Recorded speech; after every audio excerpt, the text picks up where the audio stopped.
Bonjour à tous et bienvenue dans Starter, votre émission d'actualité pop culture. On est le jeudi 6 octobre, c'est formidable, il est midi. Et nous sommes en direct il y a 27 ans.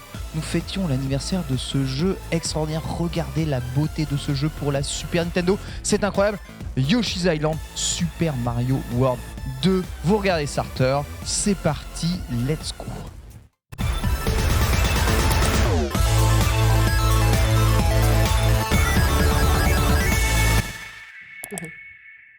Incroyable, incroyable. Comme le disait Steven Seagal, je suis imbattable. Sur un plateau de télé, c'est formidable. Je peux vaincre n'importe qui au micro comme ça. C'est fou. Bonjour Lox. Coucou. Comment ça va ? Écoute, ça va. J'étais admiratrice et bluffée par le skill de combat que tu nous as présenté. J'aurais voulu que cette émission ne termine pas pour qu'on puisse prendre des leçons comme ça. C'est bien, en plus c'est une bonne journée pour faire du sport. La forme, je suis contente d'être là, j'ai tout mon petit déj actuellement sur la table, je suis contente. On a un beau plateau avec des bons sujets aujourd'hui, donc je suis refaite. Ouais. Plus on a le droit de manger dans l'émission, plus il y a des trucs en DLC qui arrivent ici. Ça veut rien dire du tout. Rien du tout. Hein. Bon, on a le droit de boire, du coup j'utilise les failles. Regardez un petit gros plan évidemment. Sur le mot. Sur le conseil. Non mais tu veux la lire ? Tu veux le donner ce conseil parce que franchement il vaut le coup. Parce que non mais tu peux pas laisser juste Anus comme ça sans que les gens comprennent. Dans une galaxie lointaine, fort lointaine.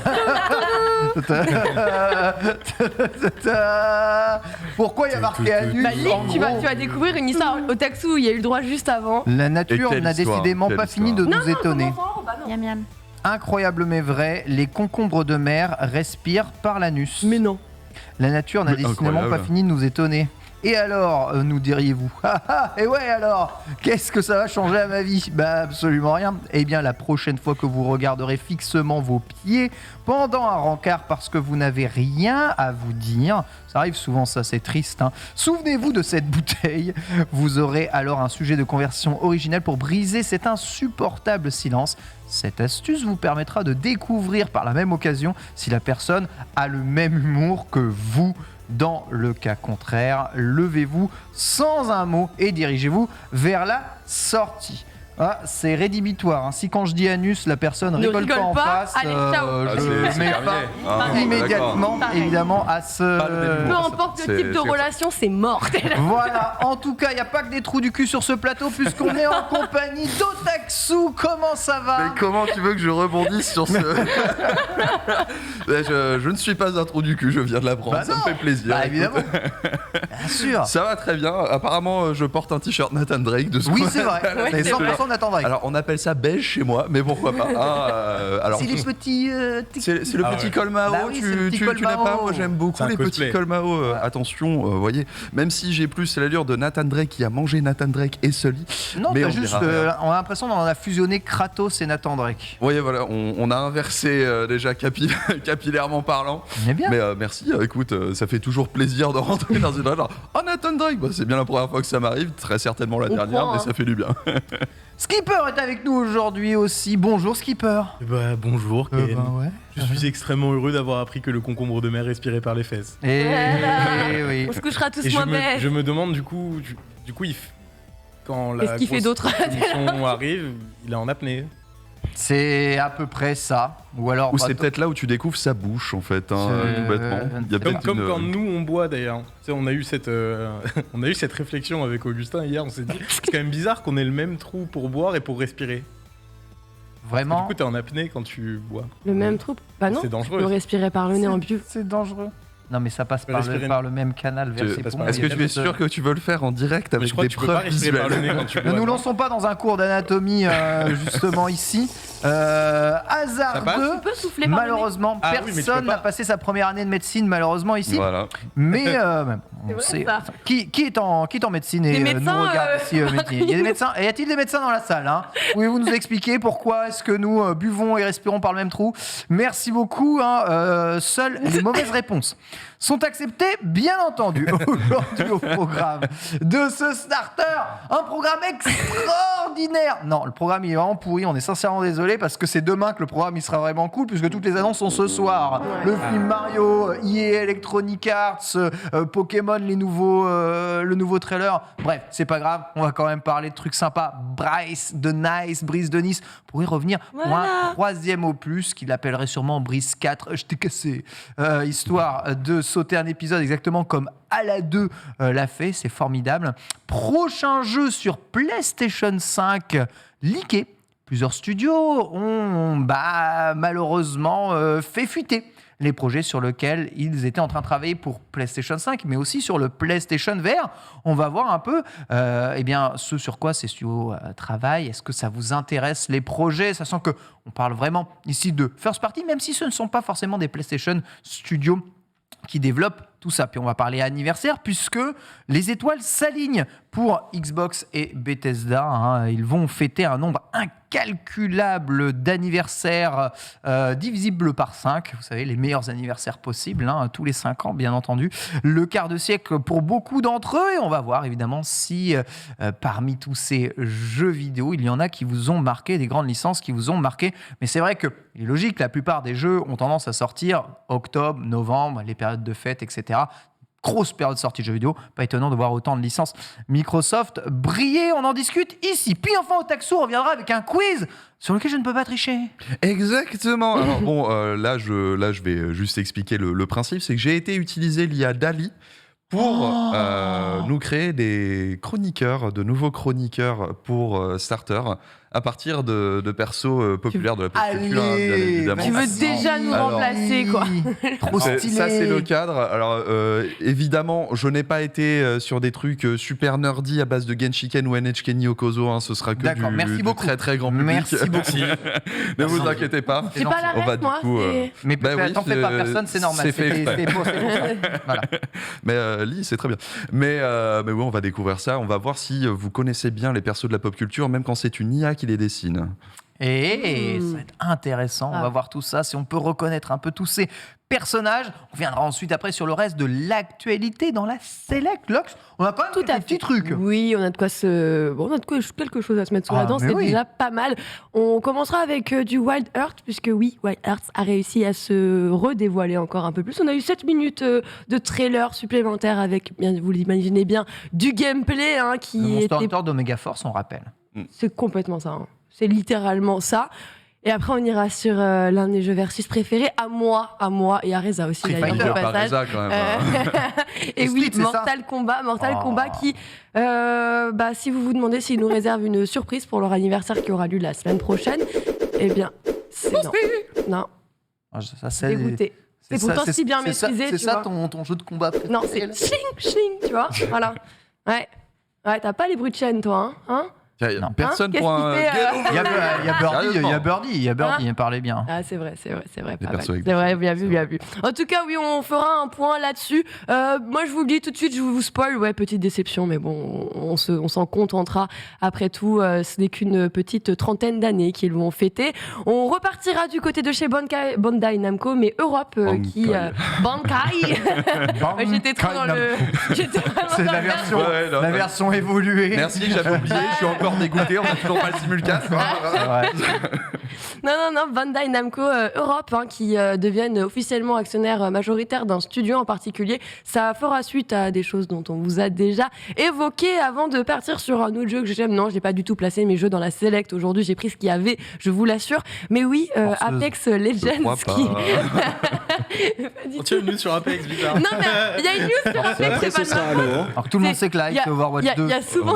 Mais hier, on en a parlé, ça y est, genre, je suis les actualités. Non, mais assume, personne n'est dupe, donc vas-y. Non, mais en vrai, plein de fois, je ne parle pas d'Apex sur les actualités. Cette fois-ci, il y avait un vrai truc et ça va surtout être une actu qui touchera particulièrement Titanfall, puisqu'il semblerait, d'après certains data mineurs, que écoutez, Apex est plus proche de Titanfall qu'il ne l'a jamais été potentiellement. Après, on saluera, on remerciera nous aussi un grand départ, le départ du PDG de CD Projekt. Oui, comme quoi on en a encore beaucoup parlé. On n'a pas tout dit. Et surtout, on se terminera avec des images d'exception, puisque oui, l'univers a été recréé sur Minecraft. On peut tout refaire sur Minecraft et même l'univers. Et ça, c'est fort. On n'a pas dit l'univers 2. On a dit l'univers. L'univers. Ça pose les bases, quoi. Ouais, avec un grand L. de ouf. Un truc de ouf, voilà, c'est tout pour la Select. C'est absolument Formidable. tout pour la Select du jour. Puisqu'on se quittera avec une dernière chronique, les jeux d'Halloween 2022, avec notre ami Skipper et ses fiches juste en face de lui. Exactement, Ken, on est au mois d'octobre, ça y est. C'est le mois de l'horreur, c'est le mois d'Halloween, et puis comme Lox, j'ai un peu placé mes jeux.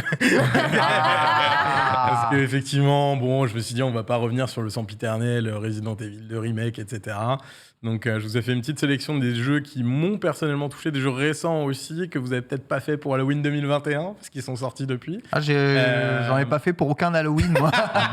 Spoiler. Faut se mettre dans le mood, Spoiler. Ken, faut se mettre un peu dans le truc. Je suis complètement dans le mood. Et des jeux qui soit m'ont touché, soit qui sont arrivés récemment et auxquels vous pourrez jouer pendant ce mois d'octobre, en attendant le 31.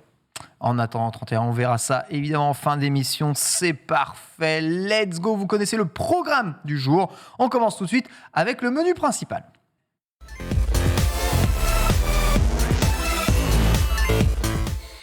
Menu principal, et on a un peu raclé les fonds des sujets, mais ça va être tout de même un peu intéressant parce que Bryce de Nice pourrait être de retour, n'est-ce pas? Une annonce formidable. Je sais que Bryce de Nice, le tout premier, est probablement un des films préférés de Lox à côté de moi. C'est un classique. Ça se voit sur ton Merci. visage. C'est comédie C'est un grand française classique. préférée. Ouais. Un classique. C'est un méga classique. C'est un vrai classique. Qui a été le voir plusieurs fois au cinéma? J'ai vu une fois au cinéma. J'ai vu plusieurs fois en DVD. Mais est-ce qu'à la fin du DVD, il y avait les trucs de bonus de fin comme quand il y avait au cinéma? Bah bien sûr, il y avait les bonus. Mais dans t'es les encore DVD. là, toi? Mais rentre chez toi et tout. Mais non, mais c'est pas drôle, c'était chez toi en DVD. Ouais, Mais j'avoue. il y avait des bonus. Oui, Il y avait c'est vrai des qu'il y avait des bonus, bonus sur le DVD. J'ai que 30 piges et je me sens vieux d'un coup. Des bonus, des bonus DVD. Ouais. Mais non, parce que moi je suis là, Brise de Nice. Ah oui, le personnage des sketchs Oui. de la troupe de l'époque, tu vois. Exactement, c'est ça. Oui. Moi j'ai surtout connu ça en fait. Comme Ouais, mais moi, après, il y a eu le film Ah, qui a c'est le film. cartonné. C'est le film. Oui, il y a eu le film. Mais si tu veux, au moment où je suis arrivé sur le film c'est quand même la moitié des blagues qui avaient déjà été faites sur les sketchs en fait. Exactement. Mais en moins bien. Du coup, j'étais un peu alors. En film, Bon, quoi. c'est marrant après. Hein.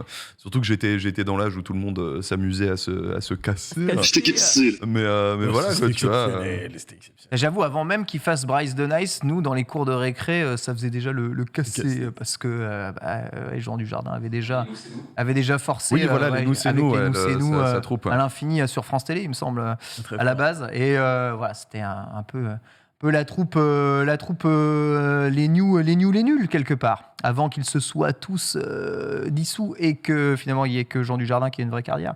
Et c'est Ouais. ça qui est terrible. Mais ouais, c'était rigolo de les voir en faire un film quand même, de ce personnage absolument mythomane et complètement à côté de la plaque. En vrai, c'est un best-of de tout ce que fait Jean Dujardin pour faire rire les gens. C'est Vraiment. un peu ça. Et je dis ça avec amour. Hein, Avec beaucoup d'amour. Moi aussi, ça m'avait fait beaucoup rire. En tout cas, il n'est pas si vieux que ça. Hein. Le film, le 2, date de 2016. Hein. Il y avait vraiment un Bryce 2. Ah, j'ai pas vu J'ai le pas Brise 2, par regardé. contre. Et Honnêtement, j'avais déjà. Ouais, le 2 est cassé. ouais, le 2 est cassé, exactement. J'avais Ou déjà trois. complètement oublié qu'il y avait un 2, quoi, pour le coup. Bah, le 2 s'appelle Bryce 3, du coup. Et du coup, il voudrait faire un Bryce 3 qui s'appellerait peut-être Bryce 2 pour recasser. C'est un peu... C'est technique. C'est un guacker fou, hein, de toute façon. Alors, il a fait quelques déclarations quand même, Jean Dujardin. J'imagine tourner encore un Bryce de Nice. J'apprends le surf depuis 2 ans. Et il va bien me falloir encore presque une décennie pour réussir à glisser sur les vagues. L'idée de jouer un vieux niçois totalement fardé sur la planche face à une mer d'huile me réjouit. Ce n'est pas très sérieux, mais je le ferai très sérieusement, conclut-il. L'idée, évidemment, est déjà émise et ça ferait beaucoup rire Jean Dujardin, en tout cas, de refaire un nouveau projet là-dessus. On rappelle que le premier film, qui date de 2005, il me semble, avait remporté un sacré succès, 4,5 millions au box-office d'entrées. Et le second avait fait 2 millions d'entrées, donc 2 fois moins. On va dire que c'est un peu moins bon, mais on ne peut pas parler non plus d'échec complet. Tour de table, évidemment. Alors, je sais qu'il faut payer ses impôts dans le cinéma français, mais on ne va pas encore rentrer là-dedans parce que sinon je vais me faire encore tomber dessus par tout Twitter. Mais Brise 3, on y va ou on n'y va pas? Enfin, Brise 2, du coup, parce que le 3, c'était déjà Ouais, le 2. 2, 3. De toute façon, moi, j'aime pas les calculs, donc ça me va très bien. Tu vas signer un nouveau Brise, Lox? En vrai, je pense que j'aurais la curiosité, mais alors vraiment sans aucune attente. Je ne suis plus l'enfant qui a regardé Brise de Nice, capable de regarder ça en boucle s'il le fallait. J'y suis plus du tout, mais ouais, j'y retournerai par curiosité parce que oui, le personnage m'a quand même fait marrer. Et je me dis, comment serait-il adapté aujourd'hui à l'ère actuelle, un peu un Brice modernisé, puisque bon, à l'époque, c'était pas. Tu parlais de ce qu'ils ont fait pour le dernier OSS, c'est ça ? Oh là là, on n'en parle pas. Parce que là, On en c'était parle pas. vraiment. Il n'existe pas ce film. Je peux même pas en parler, puisque effectivement, pour moi, il n'existe vraiment pas. Je l'ai juste pas vu en fait. Mais reste comme ça, c'est très bien. C'est très Est-ce très bien. est-ce que vous me jugez si je vous dis que j'ai vu aucun Non, c'est ok. OSS ? Non. Ça m'a jamais. De toute façon, l'humour d'Azanavicius est tellement particulier que tu sais, genre, si tu me dis non, mais j'ai regardé, j'ai pas accroché, je ok, faire. Pas de problème. Normal quoi. Moi, on parlait juste, on me dit Bérénice Bejo et tout. Toi, j'ai entendu son nom et tout, mais j'ai jamais vu le film. Mais oui, bon, rip, hein. Toi, t'es plus une surfeuse, toi. Ouais, je suis meuf de l'eau, voilà, t'es la plus une jungle, meuf de l'eau. toi, la jungle. Moi, l'eau. ça part, t'as vu. Moi, je t'as suis. plus le swag, les très trucs, aware. l'espionnage, tout ça. Ouais, c'est pas trop ton truc. C'est quoi. Lara Croft ou Brise de Nice, De tu vois. ouf. Et moi, on se comprend, toi et moi, Lox, on se comprend. On est sur la même vibe. Toi, Daxou, un petit surf, un petit ride avec Bryce 3, ça te dirait ou pas? Maintenant que j'ai chépé ma planche, tu vois, je suis Offshore. complètement partant pour partir offshore, effectivement. Non, mais dans les faits, en fait, je l'imaginais pas jusqu'à ce que tu me dises, que tu me cites l'idée de jouer un vieux niçois. Et là, je me dis, genre, jouer Brise de Nice en mode vieux beau, 50-60 piges, qui essaie d'être actuel, mais qui ça marche zéro, tu vois. Là, d'un coup, ça me parle beaucoup plus, en fait, que d'essayer de faire revenir le personnage tel quel, tu vois. Là, ce serait genre, ouais, bon, 2022, je suis pas sûr que l'humour présent soit aussi ouvert à un Brise de Nice, tu vois. Mais voir un vieux beau faire façon Jean Dujardin, tu vois. Ah ouais, pourquoi pas finalement en fait. Le chat précise, il n'y a pas beaucoup de 3 qui ont réussi leur transformation. Surtout en France, quoi. Il y a des bronzés 3 extraordinaires. Chef-d'œuvre du cinéma français. Évidemment. Mais non, pour rebondir sur ce que disait Otaxu, c'est ce qu'on retrouvait un petit peu dans le nouveau OSS quand même.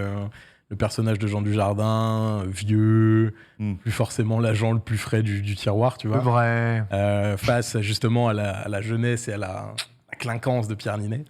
Donc ouais, on retrouverait un petit peu la même vibe sur Brice. Et là où effectivement le Brice 3, qui était en fait le 2, m'a pas du tout attiré parce que c'était pas ça. L'idée de voir un vieux Brice de Nice avec un plus vieux Jean Dujardin dans 5-10 ans, surfer sur la mer huileuse de la Méditerranée et avec des codes qui sont pas du tout dans son époque, de l'époque actuelle. Sur le papier, ça me fait déjà beaucoup rire, donc j'aimerais le revoir là-dedans. Après, j'aimerais bien aussi pour Jean Dujardin, qui s'enferme pas forcément dans faire revenir ses anciens personnages cultes. Là, il est à l'affiche de novembre, je crois, en ce moment. Ouais. Et ouais, j'ai pas non plus envie qu'il s'enferme là-dedans. Tu vois, ça parlait de reboot de Un gars, une fille aussi à un moment, il me semblait. Ouais, ah ouais, il me semblait. Après, il y a une phrase qu'il a dit, pourquoi il commence avec ça, lui ? Il dit, un proverbe berbère dit, quand tu ne sais pas où tu vas, tu regardes d'où tu viens. Je viens de Brise de Nice et je continue vers Brise de Nice.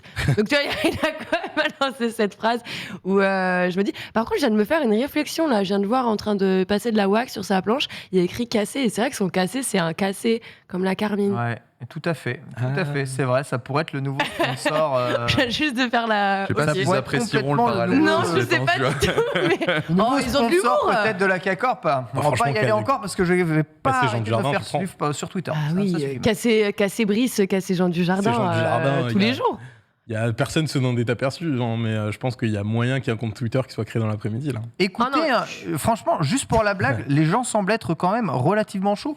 Donc, on verra si ça fait partie des projets. Bon, Jean Dujardin reste tout de même un acteur à succès aujourd'hui et assez respecté. Il pourrait avoir envie de faire ce qu'il veut.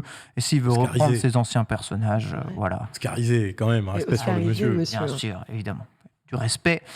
Évidemment, on va parler un tout petit peu PlayStation 5 pour lequel on a beaucoup de respect ici dans Starter, sachez-le, avec les prochains jeux qui semblent avoir un tout petit peu fuité des studios de chez PlayStation. Voilà, alors les informations sont apparues sur 4chan, c'est-à-dire que c'est à prendre avec des pincettes, mais étant donné la tête des projets annoncés, on est sur des choses qui semblent tellement...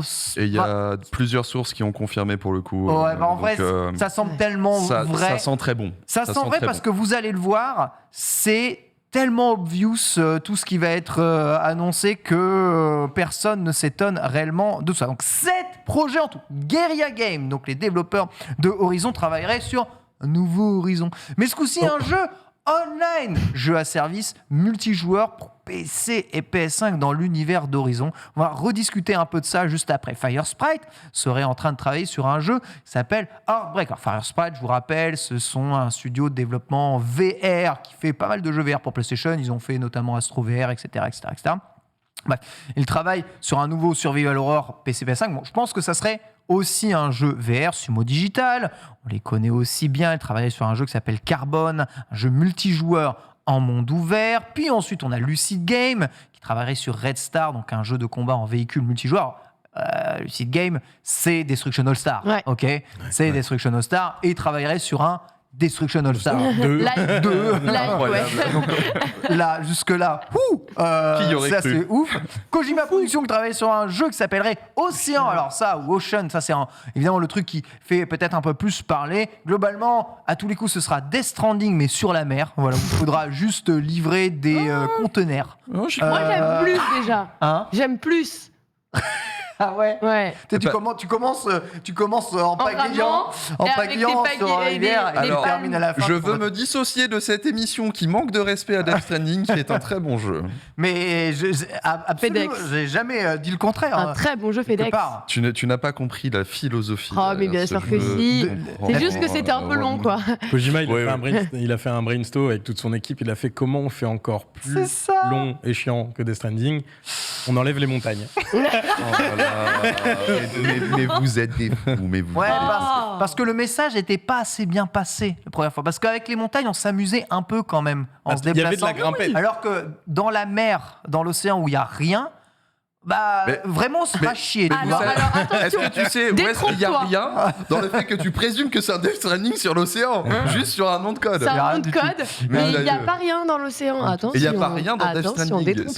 C'est toute une critique de la culture actuelle. Sur l'océan aussi. On vous donne un jeu qui met en avant le fait que l'humanité collabore pour survivre et vous faites c'est un FedEx, wesh. Je dis vous m'agacez. Il est très bien Death Stranding. Il est bien, mais il est trop long. Oui, il est trop long. Mais c'est un jeu Kojima. Tous les jeux Kojima sont trop longs. C'est pas de critique du propos ou du sujet de Death Stranding, juste que quand on joue, on s'emmerde.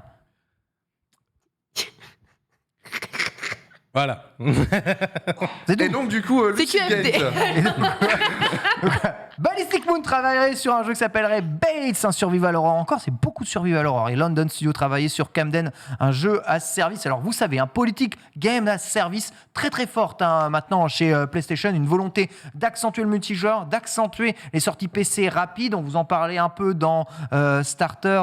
Durant cette semaine, on aimerait réduire à 1 an les sorties sur PC, surtout des jeux multijoueurs, favoriser le cross-platform. Incroyable, qu'est-ce qui se passe, PlayStation quelle mouche vous appliquez, Jim Ryan?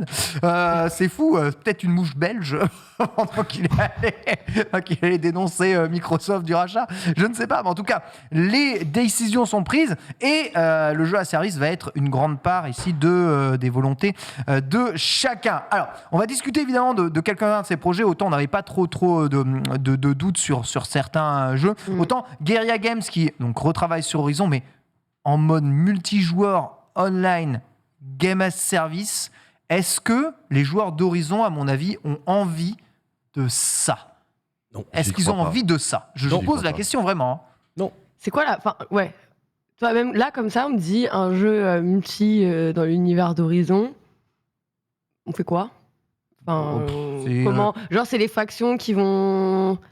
s'opposer. Ça, c'est un peu classique. Tu prends Genshin Impact et tu mets Aloy comme dans Genshin, en fait. Des guerriers avec un... C'est bon, je voulais déjà augmenté dedans, puis c'est bon, quoi. En vrai, j'arrive à comprendre l'idée. En plus, ça va complètement avec ce que Sony a dit en évoquant le fait qu'ils avaient une volonté de développer de plus en plus de titres multi, puisque c'est ce qui manque actuellement à leur catalogue. Donc c'est vrai que dans la démarche, c'est pas déconnant. Maintenant, c'est plus dans la proposition, il va falloir être bon, parce qu'effectivement, T'as des... Oui. Très bonne proposition dans le chat de Proctotype. Donc tout a rapport avec l'anus. Visiblement, aujourd'hui, dans cette émission, il y a une ligne éditoriale.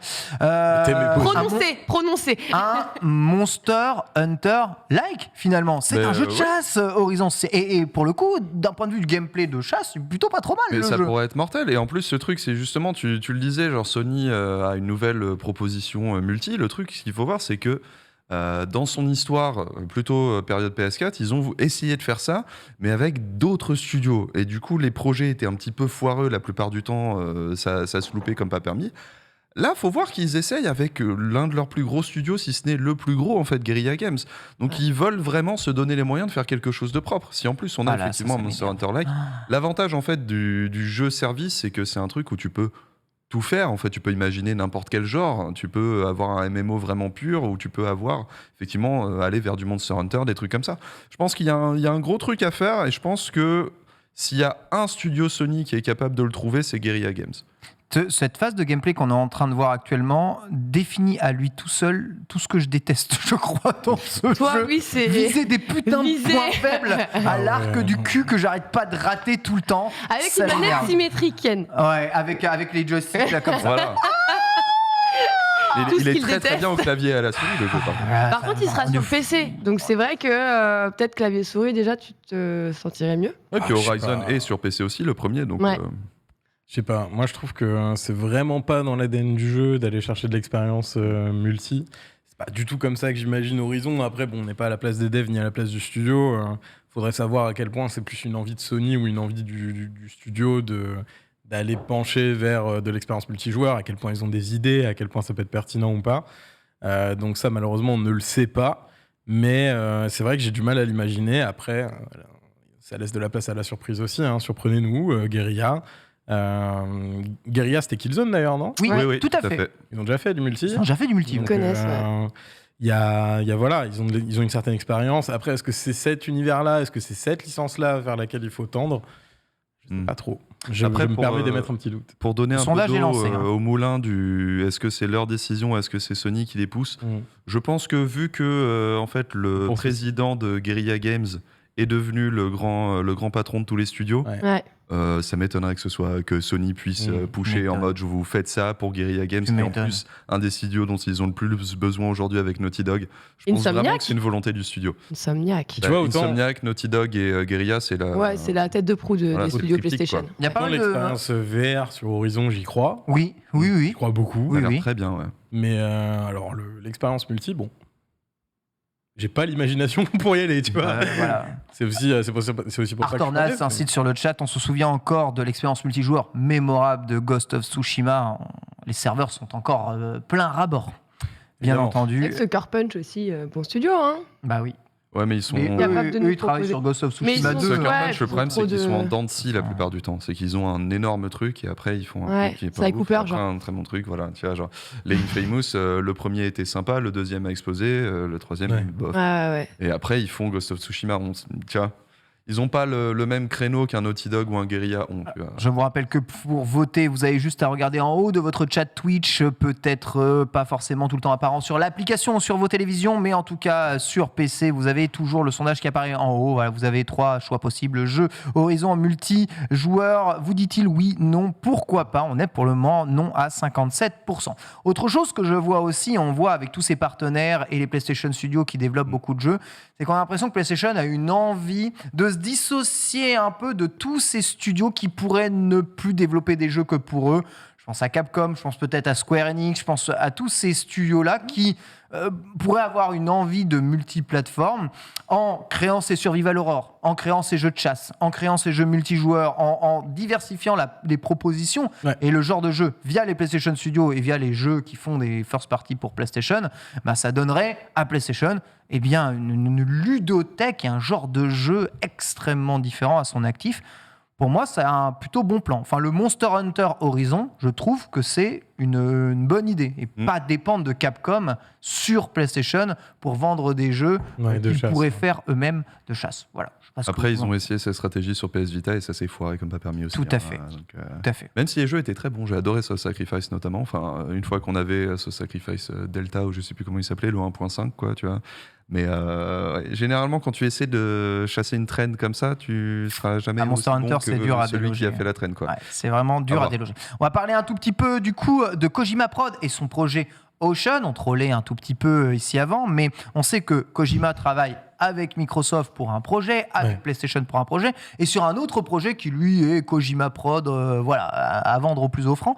Ce Ocean serait-il la suite de Death Stranding?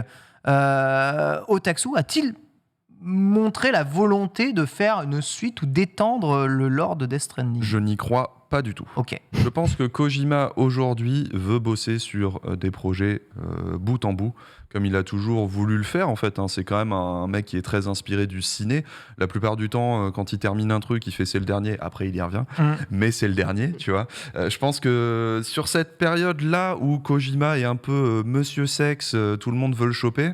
Death Stranding, on voit bien qu'on lui a laissé la carte blanche la plus absolue. Je pense du coup qu'il a aucune frustration avec cet univers et qu'il veut au contraire aller tâter d'autres univers post-MGS. En fait, je pense qu'il est en mode créateur-auteur, je vais te sortir un truc fou à chaque fois, tu vois.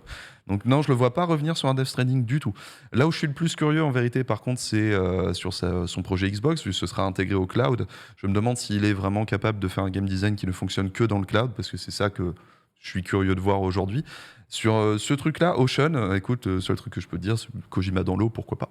Cool. Kojima dans l'eau, Mais sorti de ça, en vrai, sans info, on sait pas. sur la thématique, bon déjà Subnautica, un jeu déclassé, on va pas se mentir, il est exceptionnel.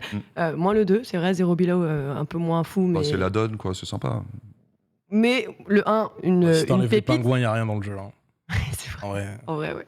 Mais du coup, premier Subnautica intéressant. Et là où c'est cool, c'est que je trouve que les océans, typiquement, c'est d'ailleurs même au stade de l'humanité, c'est un des trucs qu'on explore le moins. Les fonds marins, on ne les connaît pas, on ne les maîtrise pas. Et du coup, c'est cool parce que je trouve que c'est un bon terrain, tu vois, pour laisser parler ton imagination, commencer à scénariser, scripter des choses, puisqu'on connaît même pas 1%, un tiers des abysses finalement. Ouais. Donc je me dis que tu pourrais sortir une bonne trame, lui qui est bien un peu horreur, lui qui aime bien ses côté un peu, je troll encore un peu, mais un peu FedEx et tout ça, je trouve que c'est moi, de voir Ocean en autre code, effectivement, si c'est vraiment relié à ça, je trouve que c'est un super bon départ. Souvent, les codenames n'ont pas grand-chose à voir avec les jeux finaux, malheureusement. Mais c'est vrai que sur le papier, ce serait sympa. Après, je suis un petit peu inquiet quand même par le fait de voir Kojima Productions travailler sur 3 prods en même temps. Je trouve que c'est beaucoup. Pour un petit studio, entre guillemets. Petit studio, il y a quand même son moteur Decima qui est vendu et réutilisé. En vrai, ça va. Hein, il est bien accompagné. Justement, c'est là où il a des alliés partout. Vraiment, à un point où j'ai l'impression qu'il peut justement démultiplier ce pan de projet. Surtout, c'est ambitieux quand même de passer d'une production avec Death Stranding à 3 d'un coup. Une pour PlayStation. En plus, tu t'adresses à des clients différents. Tu vas chez Xbox, tu vas chez PlayStation. Il y a un petit peu de jeu de pouvoir aussi entre les deux, etc. Je pense que l'un et l'autre tirent la ficelle pour avoir le meilleur projet. Enfin, je sais pas. Je suis un peu sceptique quand même vis-à-vis de ça. Je me dis que 3, c'est peut-être beaucoup pour un studio qui a ouvert il y a, je suis assez 4 ans. Là, ouais, je suis assez d'accord. C'est vrai que c'est très significatif. Moi, ça me donne espoir, au contraire. L'océan, ça te donne l'espoir? Non, le fait qu'ils aient 3 projets, ça me donne espoir que Kojima est en train de passer ses connaissances à des plus jeunes, en fait. Alors qu'à l'époque de Konami, il serrait la vis comme pas permis. À chaque fois qu'une B-Team essayait de faire un projet, au final, il le récupérait au bout d'un moment. C'était le cas de Rising Revengeance, c'était le cas de Portable Ops, qui est devenu Peace Walker, tu vois. Donc si c'est plutôt un signe de là on va créer un vrai studio avec des vraies têtes d'affiche et il n'y a pas que Kojima dedans, je trouverais ça cool. Dans cet état d'esprit-là, je sais pas, mais je trouverais ça. Ce serait surprenant de sa part et ce serait bienvenu, mais ce serait surprenant de sa part. En tout cas, j'espère que c'est ça. Les projets de Kojima font toujours autant parler. Vous avez raison, hein, le Decima, c'est une évolution du moteur de Guerrilla. Vous avez totalement raison dans le chat. Mais oui, on peut bidouiller, on prend un moteur, on fait ça en mécanique aussi. On prend un moteur Ferrari, on met un peu les mains dans le cambouis, et voilà. On lui gère, il est bien. Voilà. Comment ? On lui gère, franchement, il est bien. Il est comme un pilote, tu vois, genre un grand pilote de F1, il est comme ça, les mecs qui viennent, ils lui prennent les roues, ça roule les gars. Il est on va pas t'expliquer que dans une Bugatti Chiron, ils ont juste aligné les moteurs d'une Volkswagen Golf. Ça ferait pas très noble, tu vois. Voilà, écoute, des fois c'est comme ça. Et puis c'est tout. Faudra faire avec. On va parler un tout petit peu d'anniversaire, puisque là on en fait beaucoup, vous le savez, hein, dans l'archive tous les jours, dans Starter, on revient sur l'anniversaire d'un jeu, d'un film, d'une série, d'une console de jeu. Et bien là, il va y en avoir pas mal chez Xbox, surtout depuis qu'ils ont absorbé tous les studios de jeux vidéo du monde.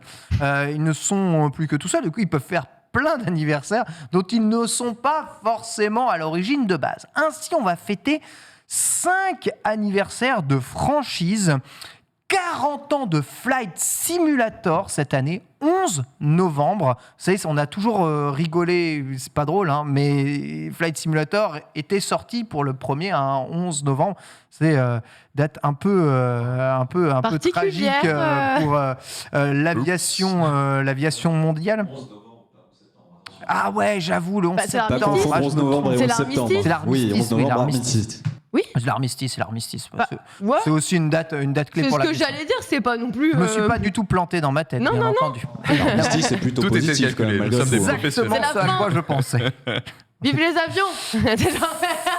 Forza Horizon, et ça c'est bien plus étonnant, va fêter ses 10 ans. Pourquoi je dis que c'est étonnant ? Parce qu'on en a 5 des Forza Horizon en 10 ans. Moi, je pensais que c'était plus vieux que ça, en vrai. Parce que C'est Forza, 2012 le premier Forza Horizon. Récemment. C'était pas la première Xbox, Forza ?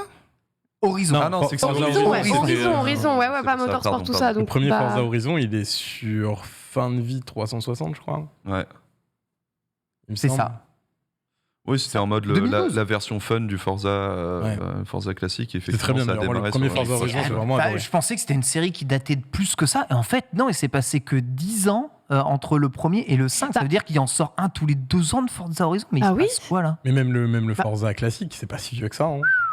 Le Motorsport. Bah ouais, moi, j'avoue, je suis pas choquée. c'est l'Xbox 360, début Xbox 360. Toi, t'es pas choqué ? Bah non, pas du tout.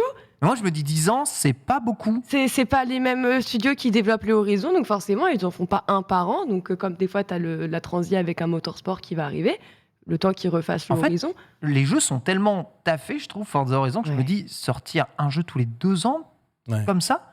Mais Playground Games, c'est quoi ? C'est travail, je crois. Pour le contexte, Forza, c'est à 17 ans au total. Le 17 ans pour le premier Forza, c'est 2005. Du coup, c'est pareil, c'est pas si vieux. Et ouais, finalement, si tu le remets dans le contexte de la sortie du premier Forza, je trouve pas les 10 ans choquants, en fait. Ça colle. C'est une série qui arrive sur le tard. Ça arrivait bien après l'âge d'or des jeux de voiture. De ouf. Non, mais c'est comme parfois quand tu fêtes l'anniversaire de Pokémon, tu dis Pokémon, ça a 25 ans. Comment ça a 25 ans ? Oui, on en est à la 9e génération. What the fuck ? Il se passe quoi ? En fait, ils sortent tous les 3 ans. Bah oui, un nouveau Pokémon tous les 3 ans. Et là, c'est un Forza Horizon tous les 2 ans. C'est dire quand même à quel point ils tambourinent. 25 ans pour Age of Empires, sorti le 25 octobre. 25 ans pour Fallout aussi. Incroyable, Fallout et Age of Empires qui ont la même date. 10 octobre pour Fallout et 10 ans pour Dishonored aussi. Tu l'as pas traîné. Non mais rendez-vous compte, c'est le même anniversaire pour Dishonored et Forza Horizon. Ils ont sorti 2 épisodes et l'autre 5. Et vous avez vu la taille des jeux de Forza Horizon. Moi je trouve ça. Dishonored, c'est pareil, je me dis 10 ans déjà. Alors que j'ai l'impression que le premier est sorti, je sais pas. Carrément. On dirait que c'est plus dur d'écrire un scénario que de juste conduire une bagnole en fait.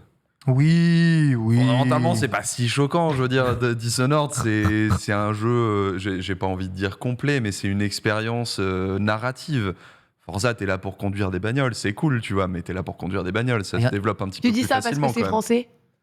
Voilà, exactement. Lyonnais R4, ma gueule. Alors, dans le chat, il y en a qui disent Forza Horizon, c'est des copier-coller comme FIFA, mais avez-vous juste déjà joué à Forza Horizon ? À chaque fois, c'est une nouvelle map open world gigantesque, 100% différente. Jamais les mêmes véhicules à l'intérieur. Il y a un gap entre chaque épisode. Et en plus, c'est jamais la même technologie au milieu. Qui a dit ça ? Franchement, c'est du taf. Mais après, c'est des moteurs qui évoluent et c'est des jeux à moteur, en fait. Oui, c'est vrai. Donc c'est plus simple d'en développer, c'est ce que je veux dire.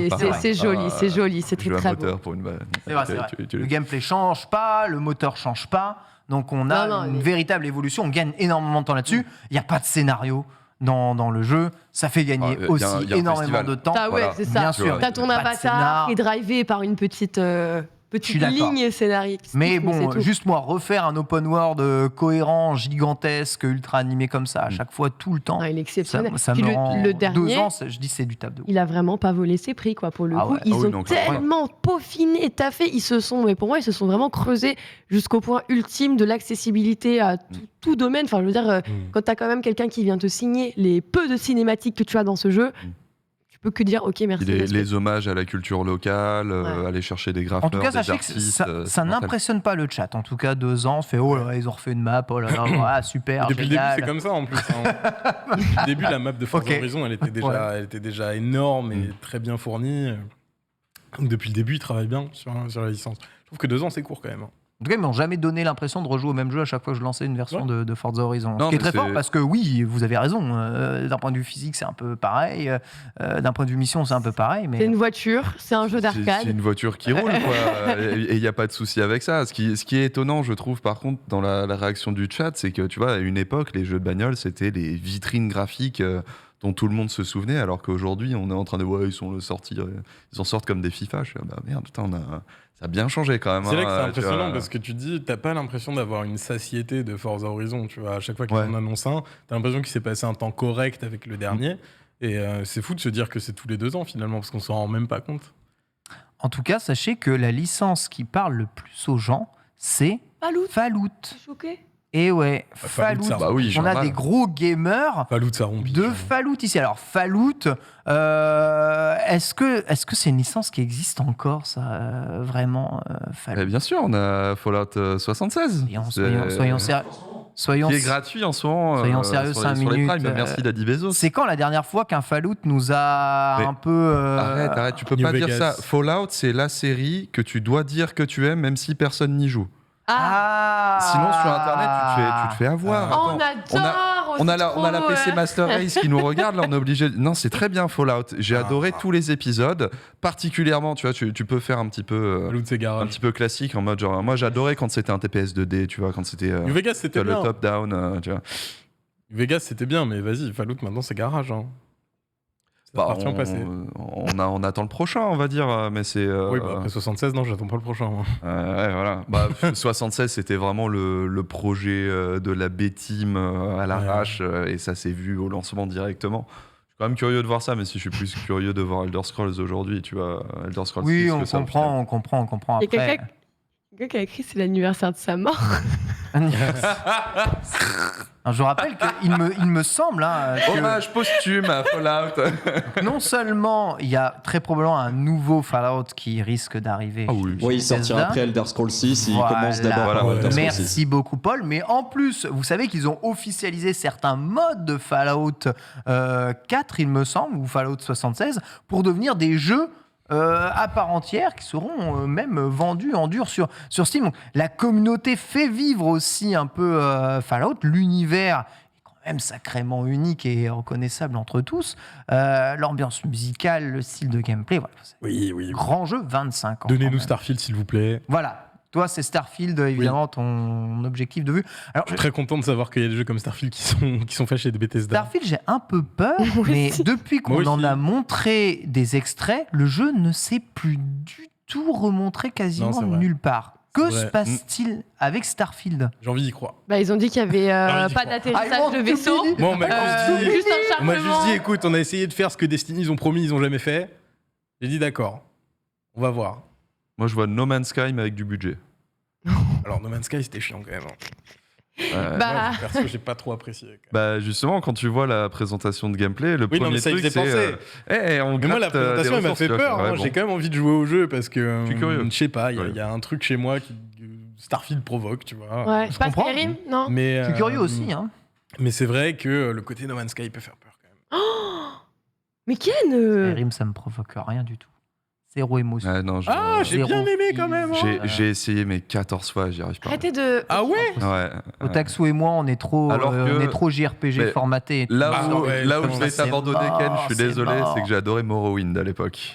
Après, moi, j'ai jamais joué à l'époque. Donc, je pense qu'à l'époque, tu joues à Morrowind, tu prends une claque parce que c'est en mode j'ai jamais vu ça, quoi. J'ai jamais vu ça. C'était absolue dinguerie. Voilà. Et surtout, c'était, comment dire, les univers que j'aime bien d'Heroic Fantasy pur, mais qui n'étaient pas dans la neige et gris, en fait. Pourquoi tu veux pas, alors parce que Skyrim, c'est dans la neige et gris. Arrête, non. Moi, il a raison. Ce que j'aime, c'est être transporté dans un univers bien gris, bien forêt sombre. C'est vrai. C'est pour ça que j'aime les JRPG, c'est que c'est chatoyant, tu vas dans un univers que tu connais pas. Voilà, c'est pas fable. Skyrim, il fait froid. Il faut aller se balader là où il faut. Skyrim, il caille fort quand même. Non, mais il faut dire les choses. Tu mets du feu dans ta main, tu te réchauffes, frérot. Mais avec les mods. Oui, mais moi, les mods, je suis pas un grand fan de mods, je préfère consommer le jeu tel qu'il est. Non, c'est d'une évidence. Non, par contre, ouais. Ah, mais c'est la réponse de tous les joueurs Bethesda te diront oui, mais avec les mods. Avec les mods. C'est la tradition PC de base, quoi. Et toi, t'es là avec ta version Switch. Du coup, le jeu, il est cassé. Non, mais attends, parce qu'on a développé un mode pour régler ça. Tout va bien. On verra en tout cas si Starfield, ce sera Starfield, oui, avec les mods, ou Starfield tout court, en tout cas, pas de nouvelles. Non, encéphalogramme plat. Encéphalogramme plat. Heure du décès, pas encore sorti. Le vaisseau, il est en stationnaire. Voilà, là. Il est là. Je pense qu'ils sont tous là, genre, maintenant qu'on l'a dit, il faut qu'on le développe. Ils ont annoncé le non seamless entre les planètes et l'extérieur. Je pense que ça a mis un coup de froid à tout le monde. Ils se sont dit, est-ce qu'on peut pas le faire, le seamless? Je sais pas ce qui se passe, mais en tout cas, calmez-vous le chat, on n'a pas dit Skyrim il est nul, on a dit qu'on n'aimait pas. C'est tout. On a le droit de ne pas aimer. Il n'y a pas de souci, ne vous inquiétez pas. C'est un classique. Franchement, j'ai adoré avec les mods. On enchaîne évidemment avec le prochain sujet. Et c'est la première chronique, le quiz de Otaku. Saurez-vous reconnaître ces animateurs d'Ali? C'est parti.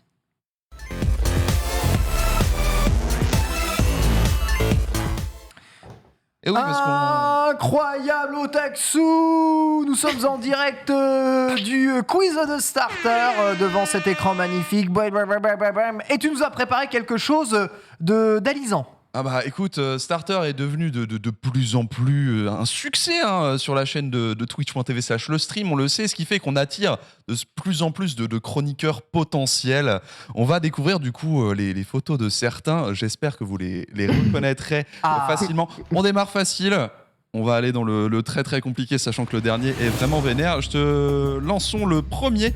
Un nouveau chroniqueur qui veut rejoindre l'équipe Le Stream. Est-ce que vous le reconnaissez? Alors ça pour moi c'est Thanos. Moi aussi j'avais mis Thanos, mais...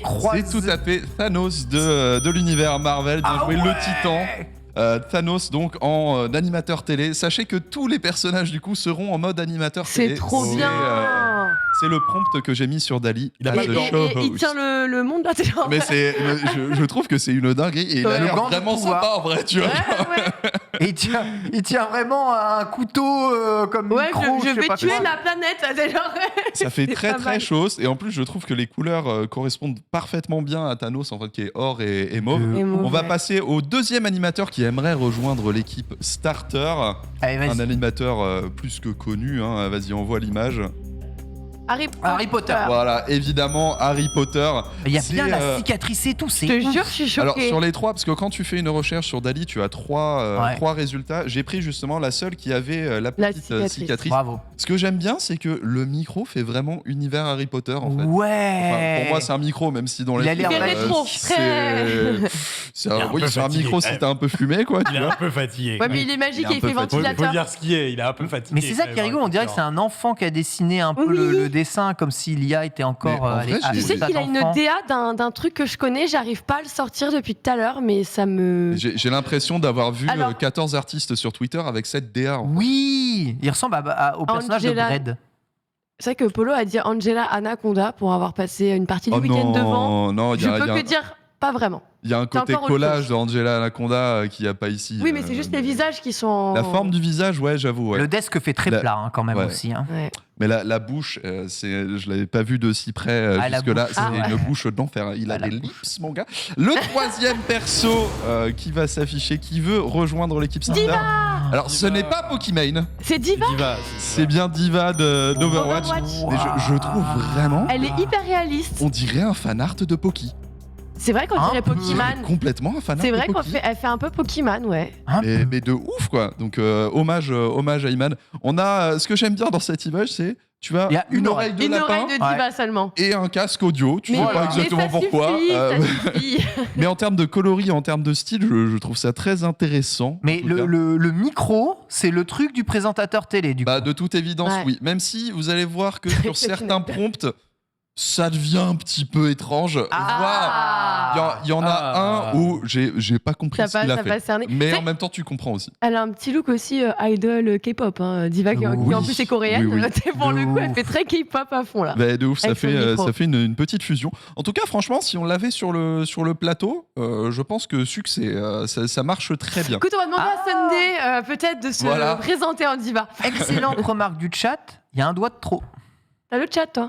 Oui, effectivement, gauche, on a 5 doigts. Non, mais parce qu'en fait, si tu colles ton pouce comme ça. Mais c'est Diva, faut bien comprendre que c'est une dame du futur. Dans le futur, on a besoin des doigts. Alors, excusez-moi, mais juste, comme vous connaissez un peu l'histoire, Diva étant une joueuse professionnelle et la meilleure joueuse de son pays, voilà pourquoi. Voilà, exact. Vous savez, les APM de Diva, c'est pour les 6 doigts. On va passer au prochain prompt. C'est vraiment la main du clavier. Bah ouais. Je te jure. Ça colle. Alors, le prochain prompt, il est facile de chez facile. Mais alors, je ne sais pas pourquoi il a choisi cette DA, mais je l'aime beaucoup. Tu peux envoyer. Sonic. Sonic the Hedgehog. Là, on a vraiment le plateau télé, quoi. Mais c'est une furie.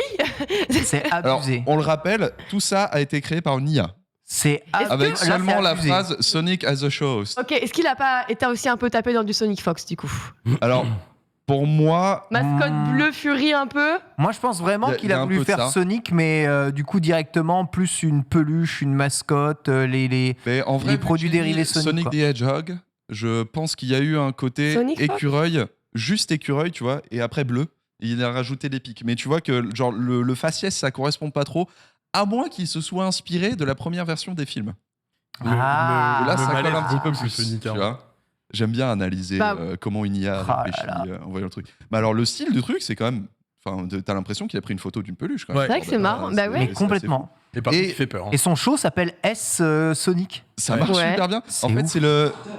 Ouais. Et ben voilà. Il est déjà dans Starter. Il a bien fait sa candidature, tu vois, il l'a fait proprement. Mais je trouve que c'est dans toute la sélection, je trouve que c'est celle qui a le plus bien compris le côté show host. Oui. Et vous allez voir que dans les prochaines, ce sera pas tout à fait ça. On dirait un show Muppets. Pas juste un micro.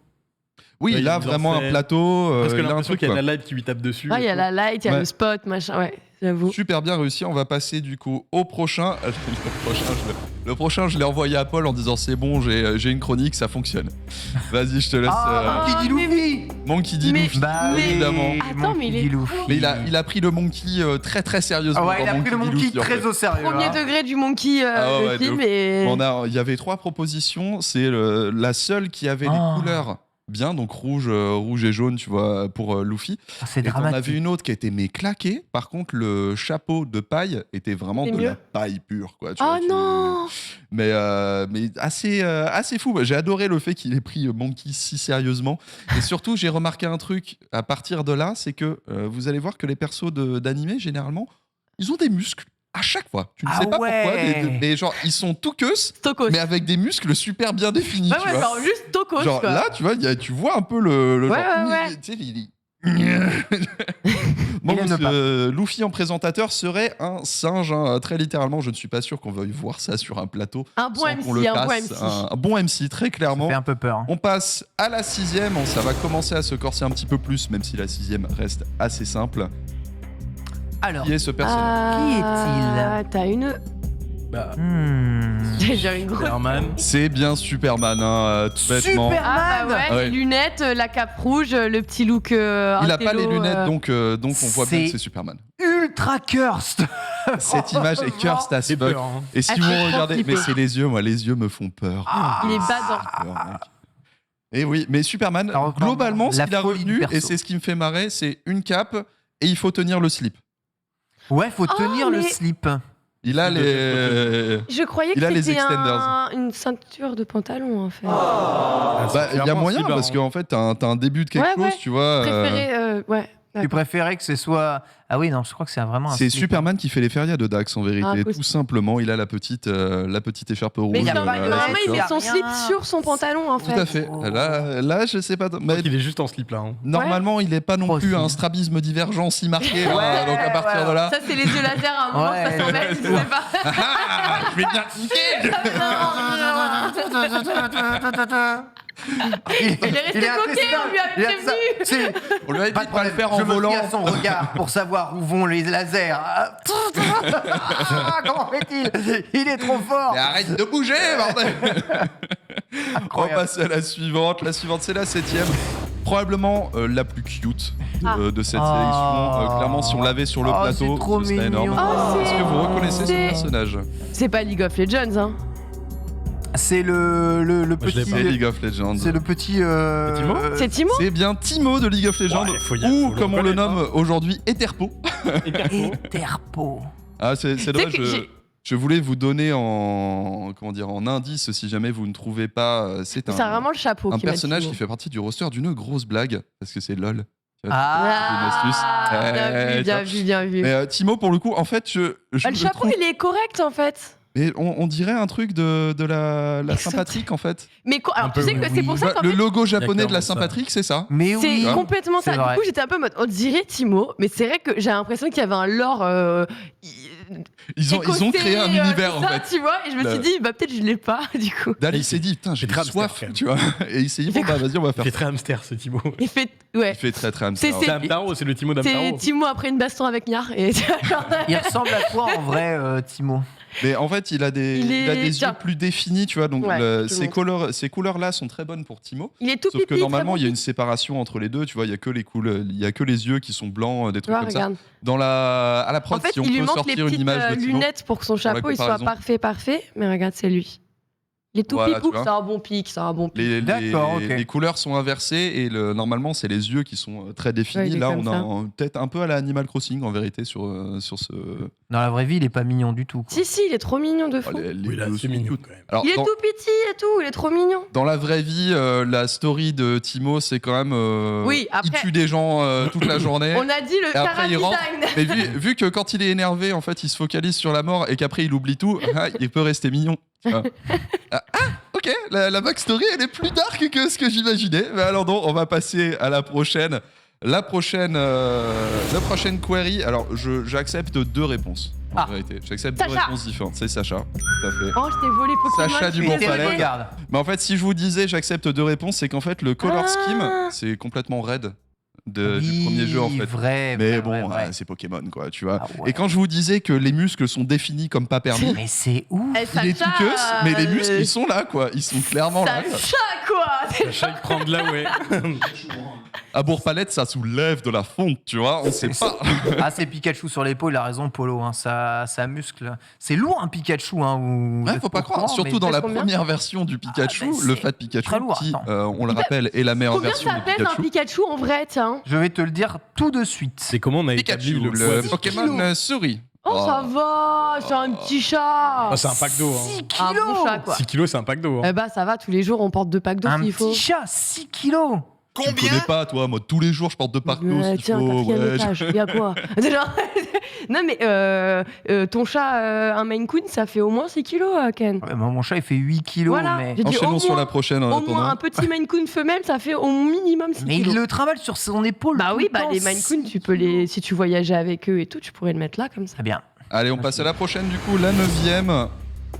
Elle va être relativement facile, je pense. Qui est. Lara Croft. Ce n'est pas Lara Croft. Aloy, Ce n'est pas Aloy. Non, parce Ce qu'elle a n'est une pas nappe. dans un jeu vidéo. c'est pas dans un jeu vidéo, c'est Calme un peu tout le monde. une fille avec des Alors, nattes. essayez de. C'est qu'elle a dans la main Akin, mais non, c'est pas À un jeu quoi vidéo. vous fait penser ça? Bah, c'est un arc. Un arc. Quel personnage qui n'est pas dans un jeu vidéo est connu pour utiliser un arc? Hunger Games, Jennifer Lawrence, Katniss Everdeen. Katniss Everdeen, tout Je à fait. cherchais son prénom. C'est Katniss Everdeen. Là, ce que j'adore vraiment, c'est les mots qu'il crée. Loyard, tu vois, Nice 118. Ah, tu j'avoue sais que pas le 118, exactement, ça tu vois. aurait dû grave nous mettre un. Il y a des fois où le texte peut aider, Ouais. notamment, je pense, sur la prochaine. On va enchaîner immédiatement parce qu'il nous reste plus beaucoup de temps. Sur la prochaine, Ou la prochaine, le texte aide de ouf en vérité. Ah ouais? Ouais. Waouh, c'est Link. C'est vrai que... Ça n'est pas Link. Ah, c'est... non, c'est... Luke Skywalker. Non. C'est Luke Skywalker, tout à fait. Mais oui. Alors c'est Luke Skywalker qui a un petit peu trop traîné avec Renault au bar, tu vois. C'est Il y a marqué, écrit c'est juste Skywalker Camille, quoi. like. StarTAC Koi. Oui, mais tu vois, ça par exemple, c'est plus Han Solo que ça n'est Luke Skywalker. Oui, tu vois. c'est vrai. Il y a des trucs comme ça. Le micro, on va pas chercher. C'est pas un modèle de Rode. J'étais en train de chercher Non, mais tu sais que j'étais en train de partir sur un rocker là. T'étais en train. Ah ouais, non, j'ai C'est fait. vrai que ça va être très chanteur. On a dit j'ai fait mainstream parce que sinon, je t'aurais mis du métal et du truc japonais chelou. Je t'aurais mis des 3 Metal City. Tu sais pas. Tu un vois, petit Dave. Passons au prochain. Dave, Bah alors, franchement, sa tronche me fait vraiment penser à Renault qui a beaucoup trop bu, tu vois. Donc, C'est Dave. C'est Luc s'est pas fait respecter. À la prochaine. C'était ouf. On en a pas mal. Hein. Naruto. C'est Naruto, tout à fait. Naruto, en Bah présentateur. oui. Alors ça, il me fait vraiment penser à un streamer en fait. QB remix, mais ouais. En fait, Ça peut complètement être une PP Twitter. Mais les couleurs, ils se sont juste dit, on va pas le mettre sur le perso, on va le mettre derrière, on sait pas pourquoi. C'est ça. Alors, j'ai pas Quoi compté, tiens. Est-ce qu'il y en a 9 Non, il y en a pas 9. Là, j'ai dit vraiment remix, mais. Le Naruto, il est pas mal. Bah, vu qu'on n'a plus beaucoup de temps, est-ce que tu peux passer directement mais en fait, à l'avant-dernière, s'il te plaît? On va sauter celle. On avait Gandalf juste après, mais qui est très simple. Voilà, Gandalf. Ça, c'est Gandalf. Évidemment. La celle d'après, vas-y, tu peux enchaîner. Ça, Snake. c'est Solid Snake. C'est Solid Snake. J'ai dit Snake, Et, c'est pas un présentateur jeu. télé, il s'est dit, Solid on Snake. s'en bat les steaks. Alors vas-y, la prochaine. Celle-là, elle peut être un petit peu compliquée.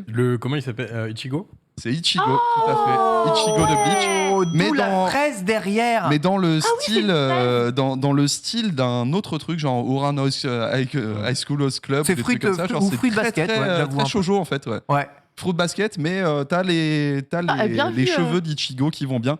Et enfin la dernière, elle est corsée. Je préfère vous prévenir. La dernière, elle ne ressemble pas du tout au perso, mais le style y est. Alors Attends, qui c'est est un coup. ce personnage? Alors ça, c'est John Wick. Pas du tout. Kabbalah qui a. Alors le texte Kabbalah Rien à voir. Kiasive va absolument pas Pas vous aider. avec ça. Parce Est-ce que c'est un l'arme truc de est fou. un bon indice? Alors, un bon indice, focalisez-vous sur les couleurs derrière, ça aide. Matrix. Non, Je sais mais pas. on est bien dans un univers On tente. filmique. John Wick. Je vais tous les faire. Non, je rigole. C'est Liam Neeson, Taken. Ça n'est pas Liam Neeson de Taken. Fight Club. Ah. Qu'est-ce que c'est? Non, ça n'est pas Fight Club. J'arrive pas à Qu'est-ce que c'est savoir cet objet? Pour moi, c'est un petit poignard. Voilà. D'accord, c'est bien une lame.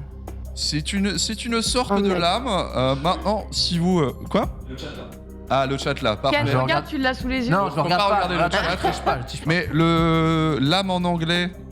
ça donne- Blade, c'est Blade C'est Blade Runner, c'est Blade l'une des cartes de Blade Runner, tout à fait. Oh là là. Et oui, il a changé. Il a beaucoup changé. C'est peut-être le fils de Descartes arrivé à ce niveau-là.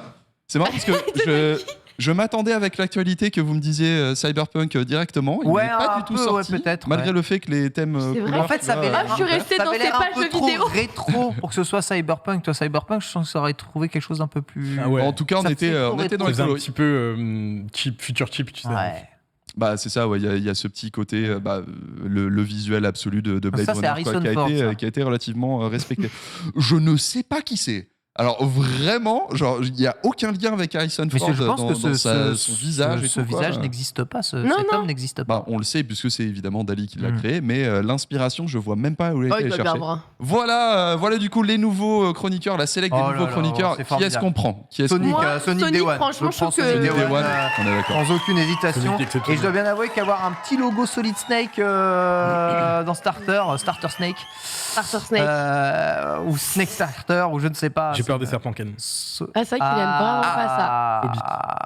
Phobie des serpents. Extrêmement Il fou. fait Eh des ben, on tatouages va longs pas comme faire des ça. bras, mais il a peur des. Aïe, aïe, aïe, aïe, aïe, aïe, aïe, aïe. Serpent, ça fait peur. Non, c'est mignon. Ah, Ils le ont plus Blade peur de toi Nagui, que l'inverse. effectivement, il y a un petit côté Nagui sur le Blade Runner. Apparemment, dans C'est le vrai. chat, Paul nous Bien a.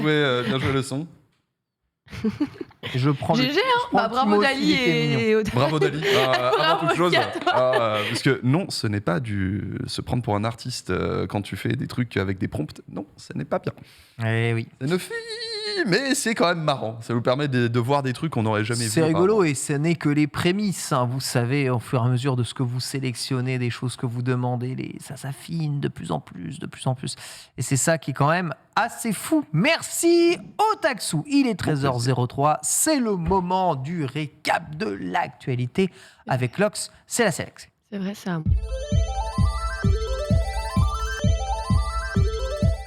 Ça. Ouais, Bah alors c'est à toi. Ça. C'est vrai, c'est moi. Bah oui, c'est toi. Ouais. Vous savez de quoi on va parler. Et ben d'abord, on va commencer avec un rappel des titres, puisque oui, on s'est bien amusé, mais on a commencé avec autre chose aussi en début d'émission, des vrais sujets, un menu principal qui a ouvert avec un vieux film dans le rétroviseur, Brise de Nice qui hésite à revenir essayer de surfer à nouveau sur la vague. Ça va être compliqué ou pas, vous allez le décider, c'est ce qu'on verra. J'ai un parfait cosplayer imitateur de la casse contre casse, et ça, vous pouvez pas le voir si vous nous écoutez, vous savez pas comme c'est regrettable. En tout cas, après ça, nous sommes partis sur un autre sujet cette fois-ci qui concernait principalement PlayStation, avec de nombreux leaks, les nombreux projets d'avenir de PlayStation, puisque oui, il y en a quelques-uns. On a détaillé un petit peu les titres, leurs probabilités et surtout leur nom de code, puisqu'on pense pas que ce soit des titres officiels. Après ça, on est parti chez ceux que vous considérez comme étant la concurrence, mais oui, la concurrence Xbox et Bethesda ont tout un tas de célébrations à faire, puisque oui, ils ont plein d'anniversaires, du Fallout, du Forza Horizon, du Dishonored, du Age of Empires ou du Flight Simulator. Écoutez, régalez-vous, il y a un calendrier, un planning et pas mal de choses à y faire. Et maintenant, c'est le grand moment. Le vrai moment de la Select. Et aujourd'hui, on va commencer avec, vous savez, le futur Monster Hunter Lag d'Electronic Arts et de Koei Tecmo. Oui, Wild Art qui s'est remonté justement avec 7 minutes de gameplay supplémentaire. Alors, on a pu en voir un peu plus. On a eu déjà un premier rendez-vous. Ça nous a fait plaisir de savoir de quoi il s'agira exactement. On se souvient bien de Ken qui regardait ce trailer en se disant tout parfaitement, c'est vrai qu'on se croirait sur un MH. C'est Monster Hunter. C'est Monster Hunter. C'est très Monster Hunter. Ils ont redéfini rien du tout. Ouais. C'est un peu moi quand j'ai vu Valorant et que je faisais c'est très CS, tiens. Voilà. Et fort heureusement, 7 minutes de gameplay qui va me permettre de complètement revoir mon opinion sur ce que j'ai dit avant. C'est Monster Hunter. C'est vrai que en voyant les paysages, les collines de Nagusami ou encore les autres terrains de chasse d'Azuma, donc là on est directement sur des paysages inspirés du Japon féodal. Et le trailer, comme vous vous en doutez, a mis en avant les nombreuses mécaniques de combat, surtout les combats. Et oui, effectivement, tu combats des monstres et les combats, ça fait penser à Monster Hunter, donc assez similaire à Monster Hunter. Sauf que là, on vous rappelle, vous allez donc devoir cette fois-ci affronter des Kemonos, qui sont des créatures ancestrales. Ils ont réussi un petit peu à mettre en avant tout ce que vous allez pouvoir voir et tester par la suite. Je sais pas si autour de la table, c'est un jeu que vous attendez tout de même plus curieux qu'avec un Monster Hunter ou pas du tout, Skip ? Non, parce que malheureusement, j'ai pas joué à Monster Hunter malgré le fait que je suis conscient de la qualité de ces titres. Et j'irai pas sur la pâle copie avant d'avoir essayé l'original. Ça comme ça. Les mots sont durs. Peut-être que ça peut plus te plaire de base que Monster Hunter. Je sais qu'Omega Force, ils ont souvent des gameplays un peu moins rigides. Puis comme c'est des nouveaux jeux, des nouvelles licences, ils parlent pas du principe que les gens ont déjà joué aux versions précédentes. Donc peut-être c'est un jeu qui t'accompagnera un peu plus. Ouais, il me dit un petit peu moins quand même que T'enchantes MH. Pas. C'est vrai que d'un point de vue animation des monstres, je suis pas non plus. Alors après, c'est pas Charisme Man, le premier mob qu'on nous montre, mais voilà, c'est joli, cela dit. C'est joli, c'est stylé. Et puis Cerisier, elle aimait bien. Franchement, sur cette présentation, j'ai plus peur en fait, parce que c'est pas aussi nerveux que ce qu'on imaginait au final, sachant que le Monster Hunter Rise a vraiment donné un boost là-dessus. Et tu vois beaucoup de textures assez dégueulasses dans l'ensemble. Et tu tapes dans du beurre. Dans du beurre. Les Bretons adorent. Si l'idée c'est de se trouver en mode rival d'un Monster Hunter, il leur manque quelques éléments là quand même. J'avoue qu'en pense le chat ici, MH qui croise Fortnite, incroyable, on est sur de la bonne réflexion. Je trouve ça bien pour varier un peu avec Monster Hunter. En attendant World 2, j'irai sur Wild Arts. Voilà, il y a quand même des gens saucés. Très curieux, moi aussi. Petite sortie le 17 février, on le rappelle, cette fois-ci sur Xbox Series X et S, PlayStation 5 et bien sûr sur PC également. De leur côté, on aura le temps de retester ça. Puis sinon, d'ici là, vous aurez peut-être le Horizon en multi si vous préférez taper des robots plutôt que de vraies créatures. On enchaîne cette fois-ci avec Bandai Namco qui, en Europe, a décidé de devenir actionnaire majoritaire de Limbic Entertainment Studio. Alors peut-être pas un studio qui vous... Pourquoi Il y a eu un petit saut. C'est vrai que mon ordre... en fait, c'est pas de ma faute, c'est l'iPad, il aime pas, il a des problèmes. Non, bon, effectivement, il y avait Mortal Kombat, mais c'est parce que la semaine prochaine, on aura une chronique vraiment toute particulièrement taillée pour son anniversaire. C'est parce qu'en fait, c'est une déception que je veux outrepasser cette actualité, puisque oui, on s'est dit, ok, trop bien la semaine prochaine, voilà, Mortal Kombat va enfin souffler sa 30e bougie. Quand même, hein. On pouvait se dire, bon, bah, c'est cool, voilà, c'est un anniversaire, 30 ans, c'est rond, t'as envie de marquer le coup, en fait. Bon, bah, voilà, tout le monde s'attendait peut-être à une annonce, parce qu'on le rappelle, il y a quelques mois, Ed Boon, le fondateur aussi de la licence, particulièrement, enfin, cofondateur, avait partagé une capture d'écran de son PC dans lequel on pouvait y apercevoir un dossier du nom de MK12. Donc là, tout le monde était en mode, Mortal Kombat 12, trop bien. Et bon, il s'est réexprimé à ce sujet pour peut-être essayer de calmer notre hype et nous balancer. En fait, c'est littéralement une douche froide. Là, il nous a fait un finish dem, tu vois. C'est plus un. C'est plus personnel là, tu vois. Et bon, écoutez, je vais lire cette citation. Nous savons que beaucoup d'entre vous sont enthousiasmés par l'annonce du prochain jeu. Cela arrivera d'ailleurs en temps voulu, mais d'abord, tout ce qui compte, ce sont les 30 ans de Mortal Kombat. C'est ce que nous allons fêter et ce sur quoi nous allons nous concentrer, en nous un petit peu sous-entendre de si vous vous attendez à une annonce de MK12, ce sera pas pour les 30 ans. Non. Ouais. Ah, mais c'est honteux. Honteux. S'il travaille sur un jeu qui a pas l'air d'être un jeu de combat, en vrai, Netherrealm. On sait pas exactement ce parce qu'ils qu'on font, a eu les acteurs studios qui avaient balancé justement chez Warner, on les voyait, on sait qu'il y a des projets, on sait qu'il y a des choses, on sait juste pas de quoi il s'agit. Mais je trouve que la situation est un petit peu... J'ai pas forcément envie de dire inquiétante, mais il se trame quelque chose et c'est pas forcément quelque chose de positif chez Warner. On a eu quand même pendant les 2 dernières années l'idée que Warner pourrait peut-être revendre certains studios et notamment ses actifs de studio, ses actifs. Je pense que ça, ne serait-ce que cette ambiance-là, a dû quelque part ralentir beaucoup de développement en interne.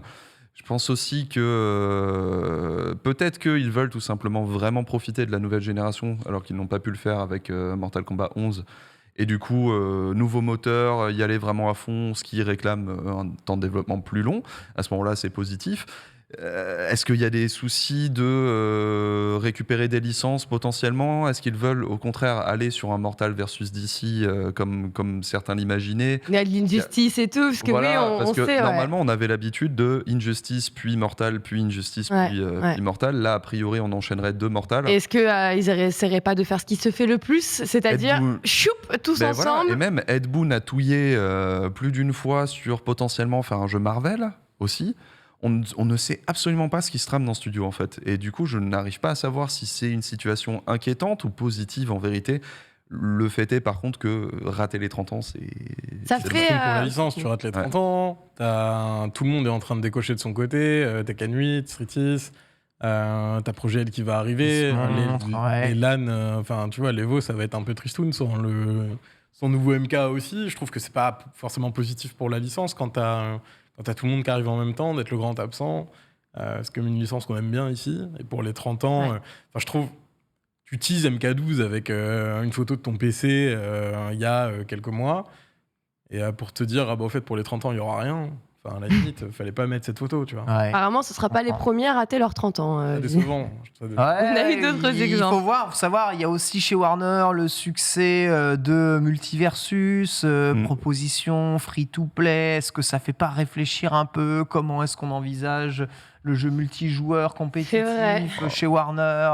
Imaginez qu'il y a Gotham Knight qui sort là aussi, tu vois. Imaginez pour les 30 ans de Mortal Kombat, le seul truc qu'on a, c'est genre Scorpion dans Multiversus. Bon, vas-y. J'adore Multiversus, mais non, quoi.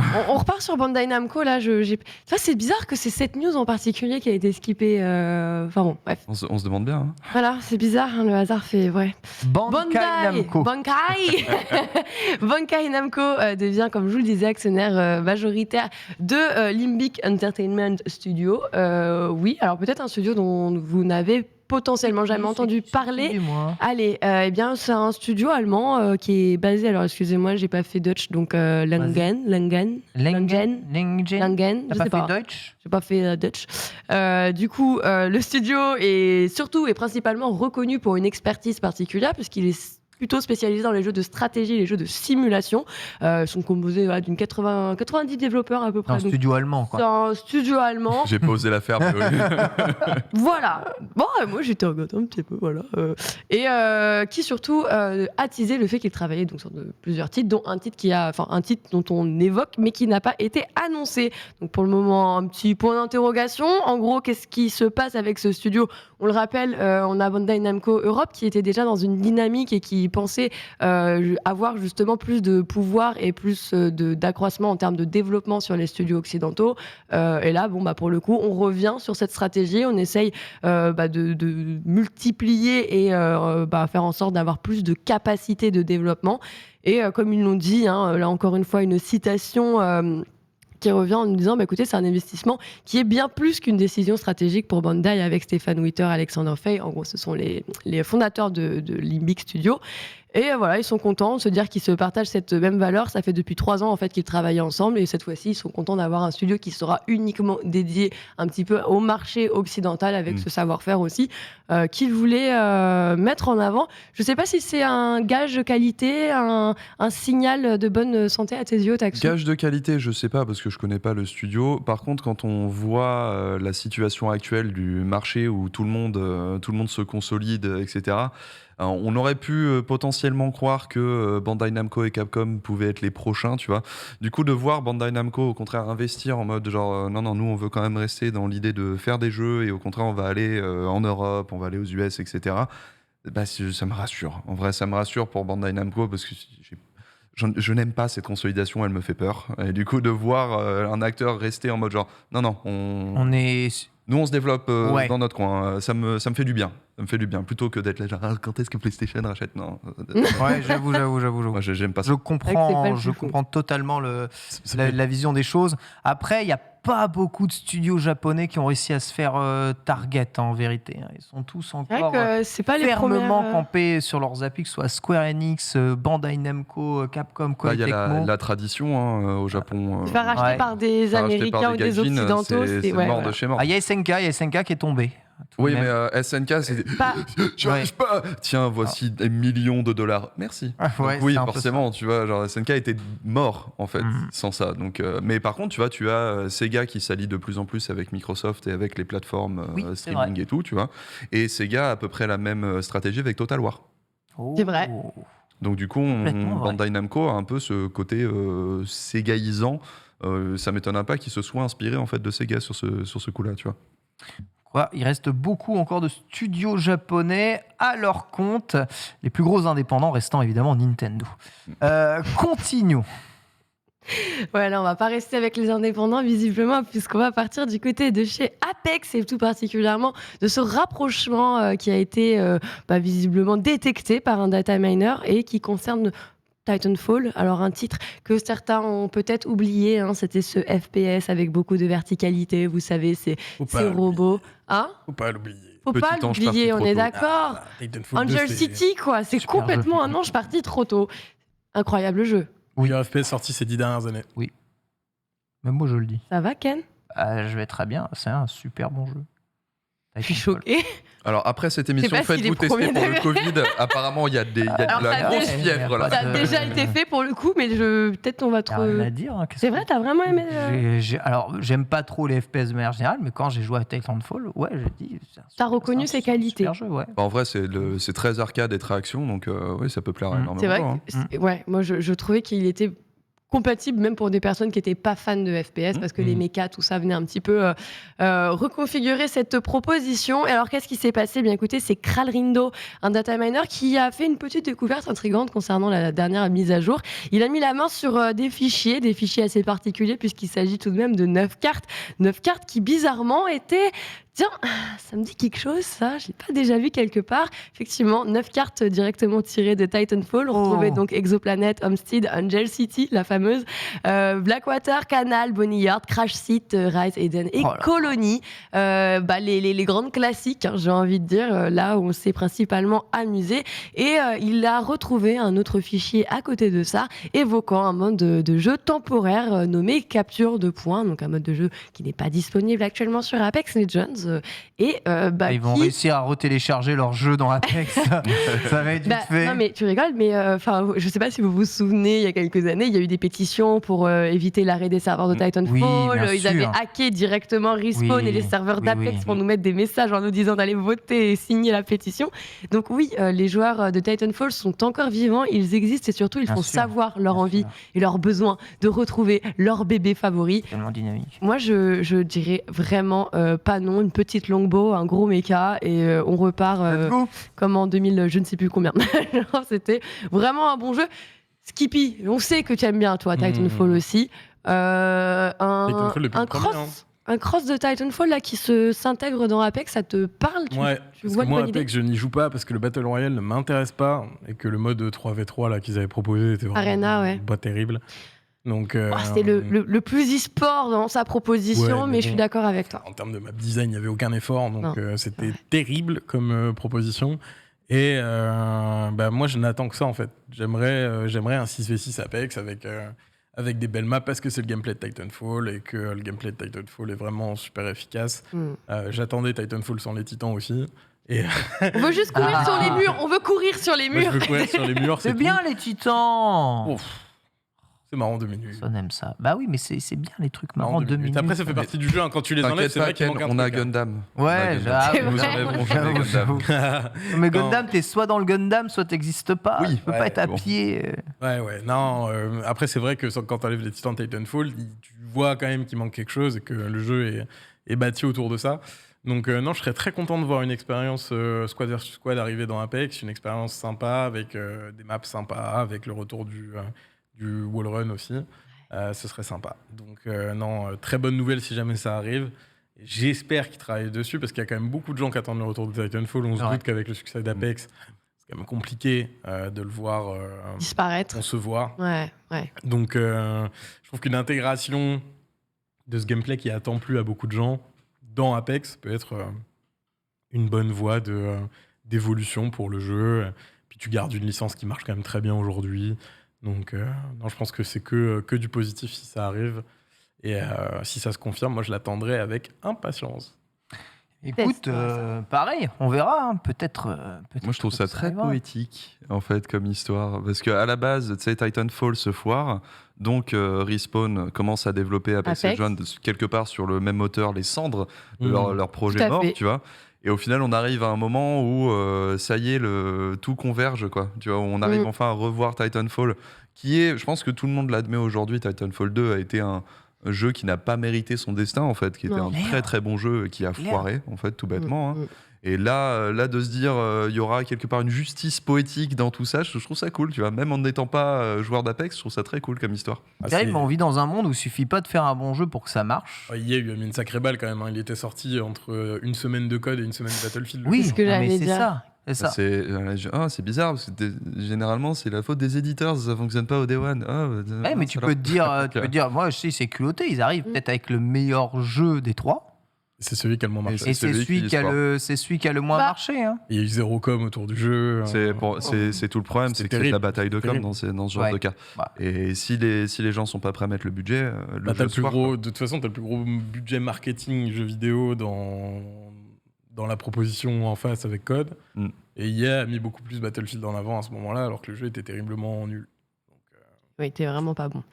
Et pour le coup, moi je trouvais qu'Apex c'était quand même un bon move dans le fait où Titanfall n'avait pas eu le succès escompté, mais qu'ils avaient cerné, et c'est là où j'ai aimé, c'est qu'ils se sont quand même rendus compte, malgré le déclin et le fait que le jeu n'ait pas fonctionné, que le jeu était bon. Ils ont réussi à reprendre le truc en disant on va pas abandonner ça et partir sur quelque chose de différent. Apex reprend Titanfall et on continue un petit peu dans ce lore, dans cette histoire, on va juste un peu plus loin.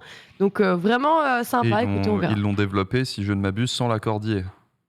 Oui, ça avait commencé, Vince Zampella et tout avait commencé justement à travailler sur l'écriture et tout. Et en fait, ils ont essayé de le forcer. En fait, au début, c'était un peu vendu comme on se fait un kiff. Non, mais au début, c'est un peu. Non, mais c'est un petit kiff entre nous. Nous, on a envie de. On laisse les devs tester des trucs en sandbox. Vite fait, vous inquiétez pas. Kiff de la pause déj. Oui, complètement. Ils devent leur jeu. C'est probablement comme ça que le mec qui a inventé FUT a inventé FUT aussi. Hein. Ah, c'est pas faux. Ouais, il avait envie de se faire de la perdre de la. Et départ, on passe au départ, on va changer de news. Allez hop. Pas de sauce aujourd'hui. À part les CD Projekt. Pas de sauce aujourd'hui. Un peu trop riche. Après des grandes annonces, CD Projekt annonce un départ. Tout à fait, c'est ça. Petit bilan, on a eu le droit à le planning qui occupera au moins les 25 prochaines années. Les 15, 20, 25 prochaines années de vous et de vos enfants, bien sûr. Sauf que cette fois-ci, c'est une autre actualité qui a fait parler de chez CD Projekt. C'est le départ de son PDG. Alors attention, figure emblématique, historique. On le rappelle, puisque oui, quand même, plus de 30 ans en poste. C'est plutôt pas mal. Marcin Iwinski, qui est autre que son cofondateur dans la finalité. C'est un truc de ouf. Petit homme fatigué que vous pouvez voir sur vos écrans. Là, avec le logo Cyberpunk, elle était fatiguée. Non, mais regarde, franchement, par contre, le regard, il y a un truc de tristesse dans son regard et ça me fait mal. C'est la période de lancement de Cyberpunk où il y avait de la grosse tristesse sur cette photo. Le chien battu de bon. C'est la merde, les gars. Désolé. Justement, on a ce petit message qui a été posté avec en disant j'étais chez CD Projekt depuis près de 20 ans et j'ai donc vu passer une poignée de passionnés, de rebelles dans le studio. Évidemment, la vie du studio pendant toutes ces longues années de développement, de reconnaissance internationale, reconnu comme un jeu de rôle aimé par des millions de personnes dans le monde. Et justement, il dit donc notre stratégie extrêmement ambitieuse est tenue par une équipe inspirante et forte. Je crois profondément en notre plan pour mener justement le projet de CD Projekt au sommet, on the top comme ils l'ont été à un bon moment et qu'ils sont en train de revenir justement. Et donc, il quitte son poste de PDG, mais attention, vous vous doutez bien, il n'était pas seulement PDG, le monsieur, bien sûr, une part importante quand même de ce studio, et donc il reste tout de même actionnaire majeur, bien sûr, en tant que cofondateur, on pouvait s'en douter. En tout cas, en ce qui concerne vraiment son nouveau rôle non exécutif, c'est-à-dire on n'est plus dans le poste décisionnaire au sommet de l'entreprise. On est toujours là dans les petits papiers et on aura de toute façon une veille un petit peu lointaine, mais une veille tout de même. Il restera, comme il disait, actif et engagé en se concentrant donc sur le soutien auprès du conseil d'administration. Donc un rôle complètement différent, un planning à mon avis aussi qui va lui permettre d'avoir plus de temps libre. Très clairement, c'est la retraite, mais pour les riches, quoi. C'est la retraite avec le parachute doré. Actionnaire majoritaire, ça veut dire ça. Ça veut juste dire, en fait, là, je vais pas travailler, mais je vais gagner un max de thunes. Et franchement, vu ce qu'il a subi pendant 30 ans, non, mais c'est bien. L'homme mérite un minimum de se reposer, quoi. On va pas se mentir. En vrai, il a raison. Pourquoi faire autrement, effectivement, après 30 ans de bons et loyaux services, après avoir traîné, draidé. Il a mangé chaud sur Cyberpunk, quand même, le pauvre, quoi. Donc, maintenant, ils ont réussi à le rattraper, et c'est pas faute d'avoir taffé sur le jeu, quand même.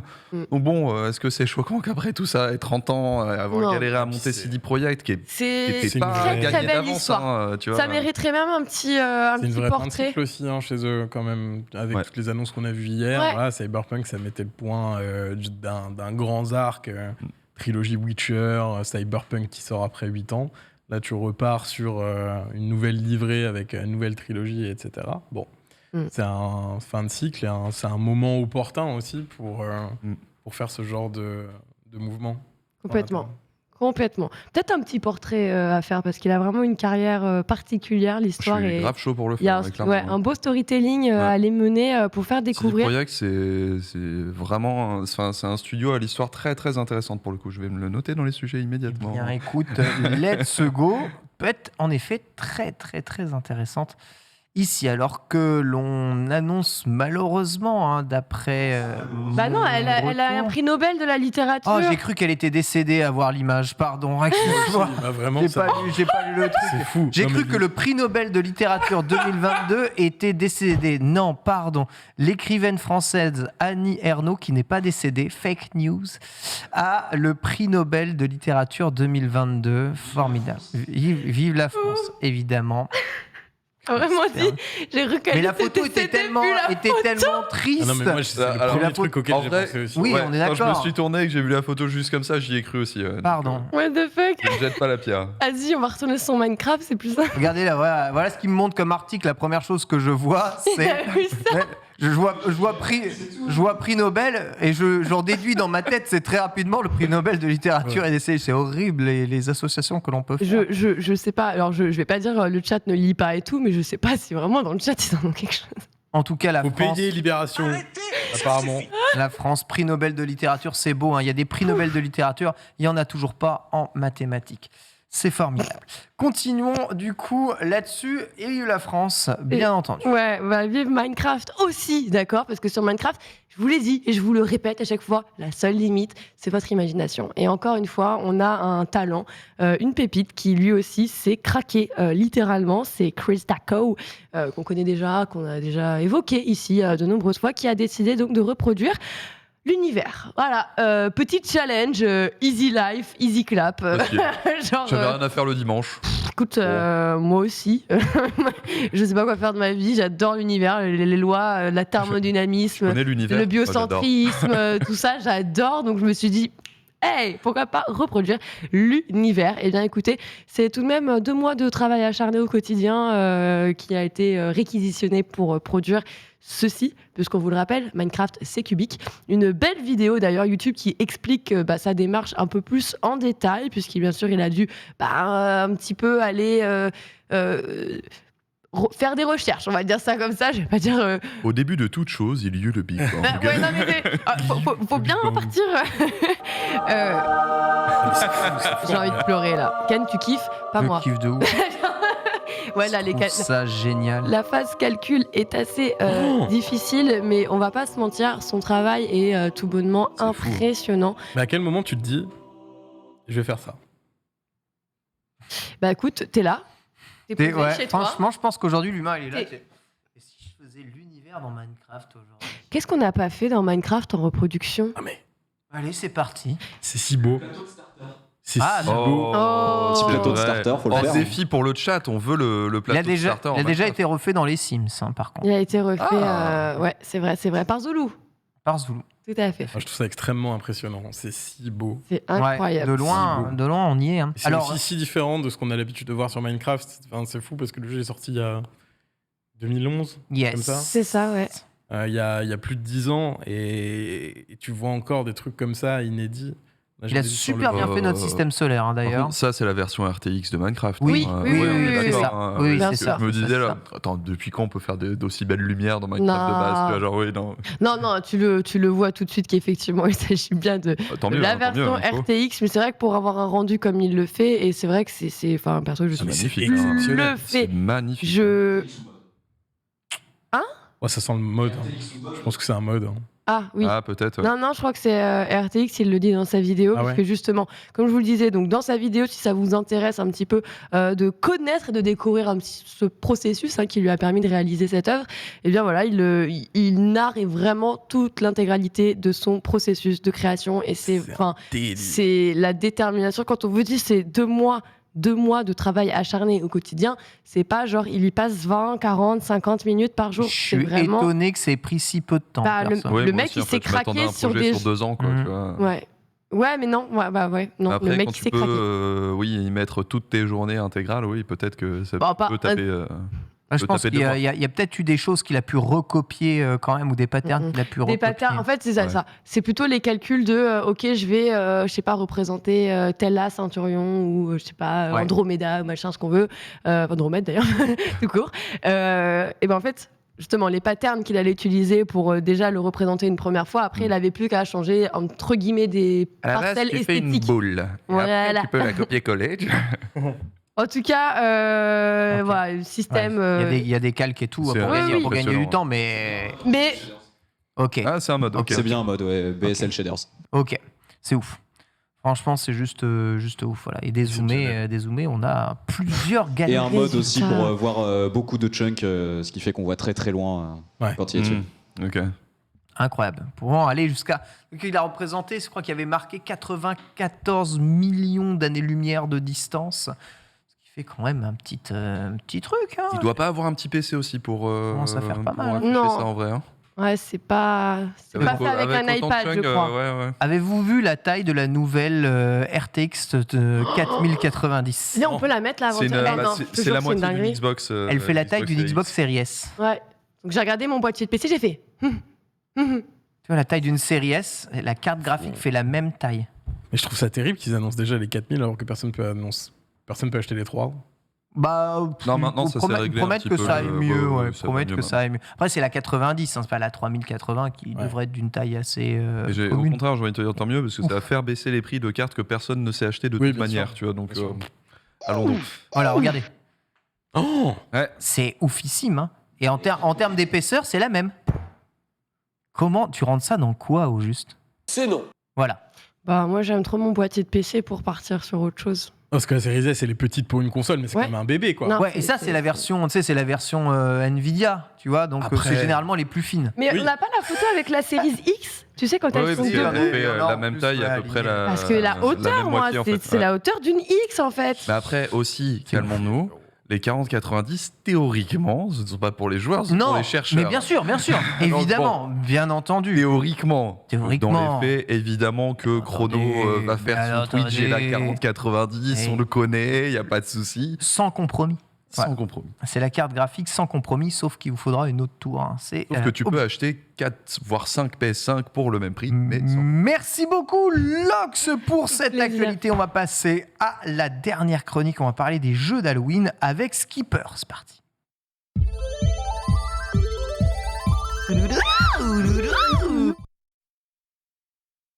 Skipper, fais-moi peur. On se fait peur. Vas-y. Allez. Eh ben écoute Ken, on est le 6 octobre, la rentrée est déjà loin et les fêtes de fin d'année le sont encore plus. La sortie de la semaine, c'est Overwatch 2, rien de bien intéressant au rayon des sorties. Donc, pour combler le vide et Ça, c'est passer ces soirées d'automne grises et pluvieuses, je vous propose de vous mettre dans le mood Halloween avec une sélection de jeux d'horreur à faire ce mois-ci. Alors, je vous ai pas remis les grands classiques, hein. Je suis parti du principe que vous êtes quand même au courant que Resident Evil 2 Remake, c'est un bon jeu d'horreur. Pardon ? Outlast. Outlast aussi. Outlast que j'ai trouvé pas terrible. Hein. Lequel ? Très répétitif. Lequel ? J'ai fait que le premier.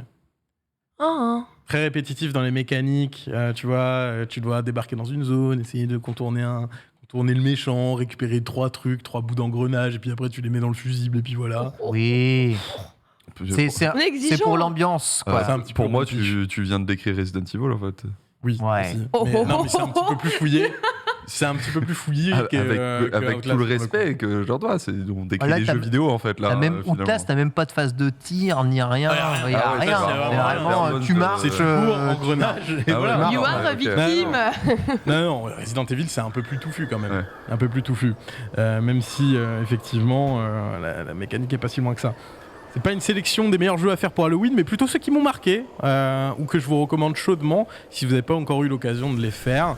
Il y en a un seul, auquel j'ai pas vraiment joué moi-même, vous allez comprendre pourquoi, c'est le premier dont je vais parler. On commence avec un thriller psychologique bourré de scènes qui retourne l'estomac. C'est la principale raison pour laquelle je suis un peu sensible vis-à-vis de ces trucs-là. Moi, le corps, quand on fouille dedans, les délires comme ça, moi j'ai beaucoup de mal à supporter. Donc j'ai regardé ce jeu pour pouvoir zapper les séquences pour lesquelles pour moi c'était un petit peu trop. Ah ouais. C'est l'histoire de Julia, fille d'un haut gradé nazi qui retrouve le cadavre de sa sœur, jumelle Martha, dans un lac. Ouais. Jalouse ou du moins envieuse de sa sœur, Julia décide d'usurper son identité, un acte mis en scène de façon extrêmement crue. Vous avez sûrement entendu parler du visage de Martha is Dead, Oui, qui a Martha fait is couler Dead, beaucoup d'encre et provoqué même la censure du jeu sur PlayStation. Donc si jamais vous voulez jouer au jeu dans sa forme originale, la façon dont il a été pensé PC. par les développeurs, c'est PC effectivement sur PlayStation. Vous aurez des scènes en moins, un petit peu comme les films dans l'avion. Un jeu pensé pour déranger qui explore l'intimité, la psychologie, l'éthique à un degré que je n'avais encore auparavant jamais vu dans un jeu vidéo, parce que c'est pas que du gore, c'est aussi beaucoup de réflexion, beaucoup de choses sur le mental. Martha is Dead vous plonge dans la Toscane de la Seconde Guerre mondiale avec des environnements photoréalistes qui tranchent un petit peu avec le côté un petit peu sale du jeu. Tu peux te retrouver dans une petite forêt très verdoyante de la Toscane italienne, environnement photoréaliste donc, et un doublage italien impeccable, c'est un des points forts du jeu, et c'est très rare d'avoir des doublages dans ces langues-là. Donc c'est plutôt très stylé jouer au jeu en italien, c'est super dépaysant. Rien de bien innovant côté gameplay, beaucoup de marches, c'est un walking simulator finalement, une mécanique d'appareil photo à l'utilisation un peu fastidieuse, mais qu'importe, son cachet est clairement ailleurs. Une très belle pépite à ne pas vraiment mettre en toutes les mains, mais si vous avez le cœur bien accroché, quand même y aller les yeux fermés. Toi, t'as fait, je crois. Ouais, non je l'ai fait. Et alors? Bah, tu sais quoi? C'est pas la scène du visage qui m'a le plus dérangé. Ah oui, oui. Non, parce que ça commence. Il y a d'autres horreurs. Et tu sais quoi? Alors, Ça te met juste dans le bain. Ah non, C'est l'apéritif. Honnêtement, Non, mais c'est vraiment pas. je vais Mais tu me donnes envie Je vais de pas- dingue depuis tout je à l'heure, vais mais pas je sais que je spoiler. peux pas. Ah quoi. ouais. Je vais pas spoiler, mais moi, il y a une chose en particulier qui peut me mettre mal, où je vais avoir une empathie qui va se décupler et me faire travailler justement plutôt dans les méninges. Ouais. Et je crois que tu vas... Oui, non, mais moi- et du coup, c'est vraiment un excellent jeu.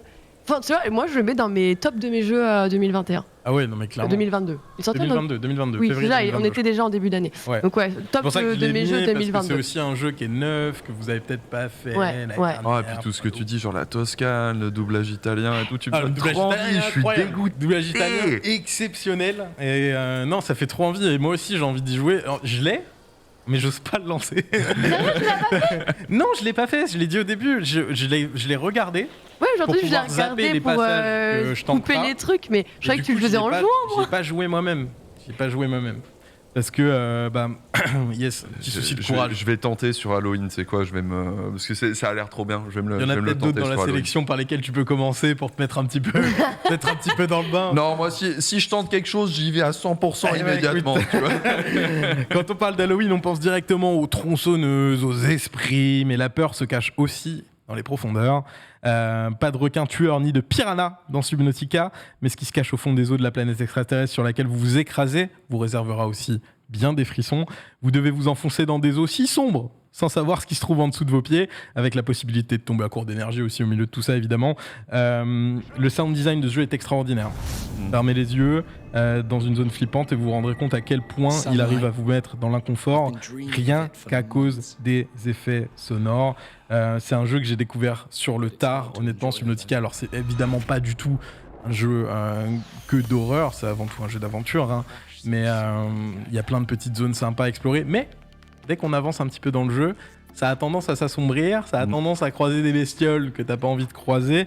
Et à propos de ça, je parlais du sound design, mais c'est vraiment pas le seul truc qui va vous faire flipper. C'est sans compter sur l'une des bestioles les plus effrayantes que j'ai croisées dans un jeu. Ah ouais? C'est le Reaper. Oh! The Reaper? Attends. Ah, je crois pas que je regarde ça. Je pense voir le monstre. Oh my god! Voilà. Ouais. Alors comme ça, Il faut le scanner, le petit. faut le scanner. Faut le scanner. Oh là, quel enfer! On Mais voit c'est ça de que je près. trouve très réussi dans Subnautica, c'est l'ambiance. C'est qu'il te fait démarrer sur une ambiance très calme, Ouais. sereine, un peu plage, quoi. Quelque Ah, t'es part, dans un les eaux petit- paisibles, tout va Voilà, bien. tu vois, genre, Il y a les c'est petits cool, crabes. quoi, t'es en vacances. Et plus tu avances dans le jeu, plus c'est sombre, plus tu galères aussi un peu dans ta survie. Parce que quelque part, les moments où tu arrives à débloquer les machines qui t'aident, etc., Ouais. c'est aussi les moments où le jeu te fait tiens, profites-en de 2 minutes, parce que après je vais te faire subir. Et je trouve ça très réussi. Menro, on a fait le test sur le Grand Pop, du coup, et lui qui a peur des grands fonds, Ouais. il a eu ce côté... Thalassophobique. Voilà, thalassophobique, effectivement. Ouais. Menro l'est, et du coup, il a eu captivé par le gameplay de création, d'exploration, Mais totalement absolument paralysé par- effrayé ouais. par le truc, et j'ai trouvé la juxtaposition vraiment intéressante. Ouais, bah moi j'y ai joué pendant le confinement avec des potes, c'était sur conseil de Review, d'Augustin. C'est vrai que moi j'ai été un peu moins touché parce que la profondeur me fait pas si peur que ça, mais j'ai vraiment des potes qui étaient terrifiés à l'idée de passer certains niveaux, terrifiés par les fameux Reapers, parce que là c'est vrai que quand tu le vois dans une vidéo, c'est pas non plus Moi, je trouve ça déjà flippant. le plus horrible de la Terre, mais par contre quand ça fait une heure que tu navigues dans la flotte là, Ouais. t'es un peu stressé Ouais. et t'entends ce cri là, ce cri horrible. Et je peux te dire que t'es pas bien. T'es pas bien du tout. Il y a le souvenir et l'émotion. Non, il y a Mais des restes. Je comprends. Il y a des restes. Je suis En plus, avec toi, il est extrêmement bien codé. Il se comporte vraiment comme un prédateur. Vous êtes la proie. Il va tourner autour de toi. Tu vas avoir son ombre en dessous. Il va venir par l'autre côté. Comme dans la vraie Et vie. il te lâche pas. Il lâche pas. Il te crie dessus, c'est horrible. Donc voilà, une espèce d'hurlement perçant qui vient des profondeurs. Juste le fait d'entendre, ça donne envie de te barrer. Il est pas neuf, enfin il est pas vendu comme un jeu d'horreur, hein, ce que je disais juste avant. Je peux vous assurer qu'il le pourrait, pas dans son intégralité, parce qu'effectivement, comme le disait Menro et comme le disait Otaksu, t'as des endroits super mignons avec des petits poissons colorés. Mais vas-y, quand tu t'affonces un peu dans le délire, je trouve qu'on te prévient pas assez avant d'acheter le jeu de ce qui peut se trouver là-dessous. Subnautica, c'est littéralement l'un des meilleurs jeux auxquels j'ai joué de ma vie, et comme parfois ça fait peur, pour Halloween, ça compte. Envie de multi? Attends, je rajoute juste, c'est qu'on des casques VR, effectivement, je viens de le voir, jouable en VR, et c'est vrai qu'en VR, il est excellent. VR très bon. Oh la motivation. Ouais, en VR très bon, mais je pense que tu... Excellent, mec. Tu cannes. Et c'est une master diver qui te dit trop bien. Genre, trop bien. Ouais. Non, ça doit être trop bien. Blou, les petites bulles et tout. Non, c'est fou. Envie de multi, Dead by Daylight, c'est un énorme classique. La recette est simple. Un joueur incarne le tueur, les 4 autres sont survivants. Ces derniers doivent activer 5 des 7 générateurs sur la map pour établir l'électricité et tenter d'ouvrir des portes pour s'échapper. Le tueur doit les arrêter et peut prendre les survivants mis au sol à décrocher. Une fois que le tueur vous a accroché 3 fois de la partie, vous êtes enlevé par l'entité sombre qui guette au-dessus de la carte et vous laissez vos coéquipiers dans la sauce. Avec un roster de près de 30 tueurs originaux aujourd'hui à date, issus de licences comme Freddy les Griffes de la Nuit, Massacre à la tronçonneuse, Saw, Stranger Things, Scream et plein d'autres. DBD est un peu le Fortnite du jeu d'horreur et exploite plutôt bien ses licences. Le gameplay est extrêmement addictif quand on en comprend les subtilités, mais manque un petit peu d'accessibilité pour les nouveaux joueurs. Il y a des centaines d'atouts dont certains sont franchement inutiles, que ce soit côté tueur ou côté survivant. Donc je vous conseillerais de vous renseigner sur les bons builds avant de vous lancer dans le jeu. Et il faut un peu d'expérience pour comprendre le système de boucle, bien utiliser les palettes qui permettent de garder de la distance et faire perdre au tueur la seule ressource qui l'éloigne irrémédiablement de la victoire, c'est son temps. Le jeu est sorti en 2016, mais est toujours très bien entretenu avec des nouveaux personnages, des saisons, des améliorations de l'interface utilisateur et des équilibrages très réguliers. On est le mois d'Halloween, il va y avoir plein de contenu sur le jeu, plein de petits trucs, et c'est vraiment un jeu qui est excellent, pareil, que j'ai découvert sur le tard. J'ai mis 200 heures dedans en 4 mois. Et c'est vraiment, je trouve, en termes de gameplay sur un jeu d'horreur multi, tout à fait extraordinaire, très addictif, et j'ai vraiment kiffé. Ça, c'est du gameplay d'Otsdarva, qui est un streamer espagnol plutôt connu, qui est excellent sur le jeu.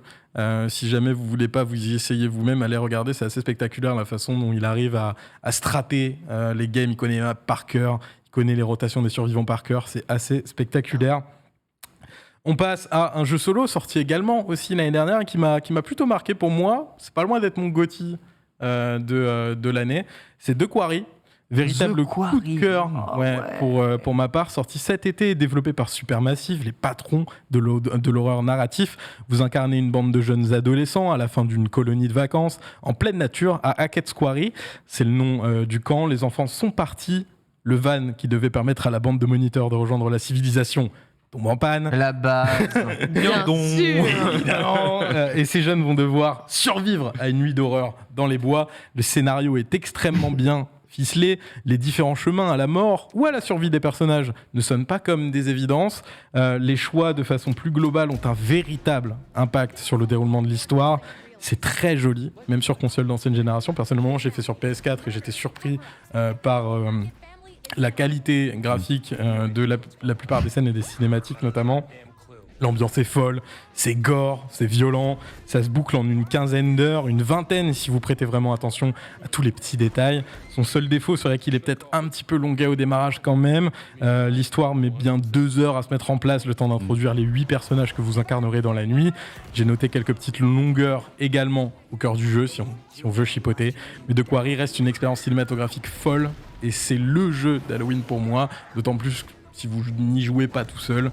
Vous pouvez passer quelques soirées sympas à deux, à parcourir cette histoire, faire des choix, vous creuser la tête sur est-ce que je fais ci, est-ce que je fais ça pour que le personnage survive, essayer de garder tout le monde, ou est-ce que tu essayes justement de jouer le méchant et de tuer tout le monde pour voir comment ça se passe. J'ai trouvé que le jeu était extrêmement bon et moi c'est une ambiance qui me parle beaucoup, les délires summer camp, forêt, fin des années 90 et ça marche très très bien en termes d'ambiance. Toujours par Supermassive, vous avez l'anthologie de Dark Pictures qui est un petit peu moins gros budget que The Quarry, mais qui propose une expérience similaire. Le prochain épisode intitulé The Devil in Me, inspiré par l'histoire de H.H. Holmes, un Américain qui a tué des dizaines de personnes en les attirant dans un hôtel rempli de pièges à l'assaut. On y incarnera une équipe de tournage qui, pour sauver sa boîte de production, décide de produire un reportage sensationnel autour de cette histoire. L'hôtel original n'existe plus, il a été brûlé, mais quelqu'un l'a reproduit. Ce que l'équipe ne sait pas à ce moment-là, c'est qu'il a également mis les pièges dedans. Donc c'est sortie prévue le 18 novembre, bien après Halloween donc, mais si jamais vous restez dans le mood, vous aurez de quoi faire durer le plaisir. Et ça, c'est des jeux que je trouve mortels pour jouer avec des personnes qui ne jouent pas aux jeux vidéo. Et streamer. Ça, c'est exceptionnel. Et streamer aussi, ouais. Streamer parce que justement, ils ont fait tout un device et tout avec pour que Twitch, ton chat puisse jouer, prendre les décisions. Donc tu deviens streamer spectateur du chat qui joue. Ouais. De Quarry, il était un peu longué en stream quand même. Je trouve que c'est un truc qui se consomme plus seul. Mais même s'ils ont fait les efforts effectivement pour les streamers, je trouve que c'est quand même vachement plus adapté à se mettre dans un canapé le soir, kiffer ta soirée, jouer 2 heures, profiter du scénario plutôt que de le streamer. Et de le regarder en stream d'ailleurs. Allez Ken, tout va bien se passer, il nous reste encore quelques minutes. Je vois très bien à quoi ne pas jouer du tout, en tout cas durant Halloween. Un jour on va t'amener sur Phasmo. Ken sur Phasmophobia.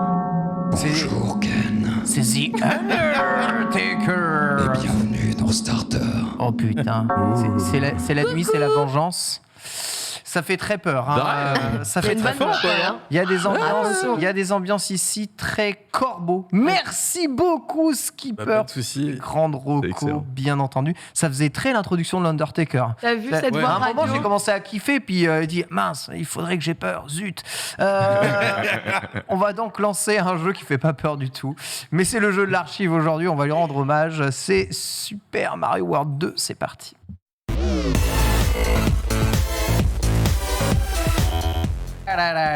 Yoshi's Island est un jeu sorti sur le très tard, alors que la PlayStation 1 faisait des ravages, alors que nous ne parlions plus que de Nintendo 64 et de l'incroyable Mario en 3 dimensions qui faisait des wouh, waouh, yippee. Eh bien, Shigeru Miyamoto avait quand même l'envie de péter la gueule à Rare et de leur prouver que Nintendo aussi savait faire des jeux super beaux, propres, avec une DA originale sur une vieille machine 16 bits sous-alimentée. En est sorti Yoshi's Island, probablement un des meilleurs platformers 2D de l'histoire de l'univers. Gameplay riche et profond, et une série de niveaux tous aussi originaux les uns que les autres. Il a 27 ans aujourd'hui, peut-être plus âgé que pas mal de personnes ici sur le plateau, mais avez-vous quand même déjà fait Yoshi's Island, Lox? Non. J'étais Lox. Ici Skipper, c'est non. Lox, J'étais le Lox. regard dans le vide, livide, et rien. Non. C'est un gros manque. En fait, je l'ai pas fini. J'ai déjà touché quoi, mais j'ai pas. Ouais, je suis pareil que toi. Je l'ai pas fini, mais je l'ai bien dosé Vous quand l'avez même. pas fini Ouais, non. Parce qu'après, le problème du rétro, c'est que il y l'histoire a était trop de importante. jeux qui Mais sortent. ce jeu n'est tu pas vois. rétro. Il sort des tas de jeux aujourd'hui qui sont bien moins Ah, mais profonds attends, et on compliqués est que ces d'accord, jeux-là. On est bien d'accord. Mais quand tu es tu sais très bien, quand tu es dans nos métiers, on est obligé de suivre l'actualité, donc on a peu de temps, et là, ça à donner à ces jeux-là. Et pour le coup, à cette époque-là, enfin l'époque de sortie, moi j'avais pas la console du tout. Et aujourd'hui, et c'est là la tristesse, c'est que pour notre génération, le rétro c'est pour les riches. Alors qu'à la base c'était censé être pour Mais l'accessibilité. il est dans la SNES Mini, tout va bien. Ça la coûte pas SNES cher la Mini, SNES Mini. Bah après, ça reste quand même un jeu qui, pour moi, est ultra marquant pour sa DA. J'ai absolument adoré trop beau, le jeu. ce côté. En fait, il est pas aussi saturé que pouvaient l'être d'autres titres Nintendo de l'époque. Et du coup, je le trouve beaucoup plus subtil et agréable à regarder. Un côté un petit peu pastel à mes yeux, tu vois, que j'adore. Les animations sont super bien travaillées aussi. On voyait là l'animation de la Piranha Plant qui bouge vraiment bien, un petit peu à la manière de Ocarina of Time, les débuts, les plantes dans l'arbre Mojo, tu vois, qui se bougent un peu comme ça. Et c'est aussi une réussite technique formidable ce jeu. C'est clair. Les gens difficile encore à émuler aujourd'hui. Voilà, c'est ça. C'est qu'aujourd'hui, si tu veux tester la qualité d'un émulateur, le Yoshi's Island devient le test en fait pour voir si tu arrives à l'émuler ou pas. C'est le jeu qui pousse la Super Nintendo dans ses retranchements le plus. Quelle note donneriez-vous à Yoshi's Island, disponible sur le Nintendo Switch Online via la Virtual Console, dans le programme online sur SNES Mini aussi, disponible sur tout un tas de supports. Yoshi's Island, vraiment un jeu que je vous conseille faire si vous voulez faire. On vous présenterait ce jeu-là, moi c'est 5 sur 5. C'est banger de chez Banger de chez Banger. C'est pour moi un des meilleurs jeux de plateforme ever de tous les temps. Et le jeu a une telle richesse en termes de gameplay et d'exécution pure. Je n'avais jamais vu dans un jeu de plateforme rétro comme ça à l'époque. Je trouve que ce jeu est tout simplement une maître classe absolue. Voilà, en tout cas 27 ans. Faites-le si vous l'avez pas déjà fait. Juste faites-le. Vous allez voir, ça se joue comme si c'était un jeu sorti aujourd'hui. Et c'est ça qui est assez incroyable.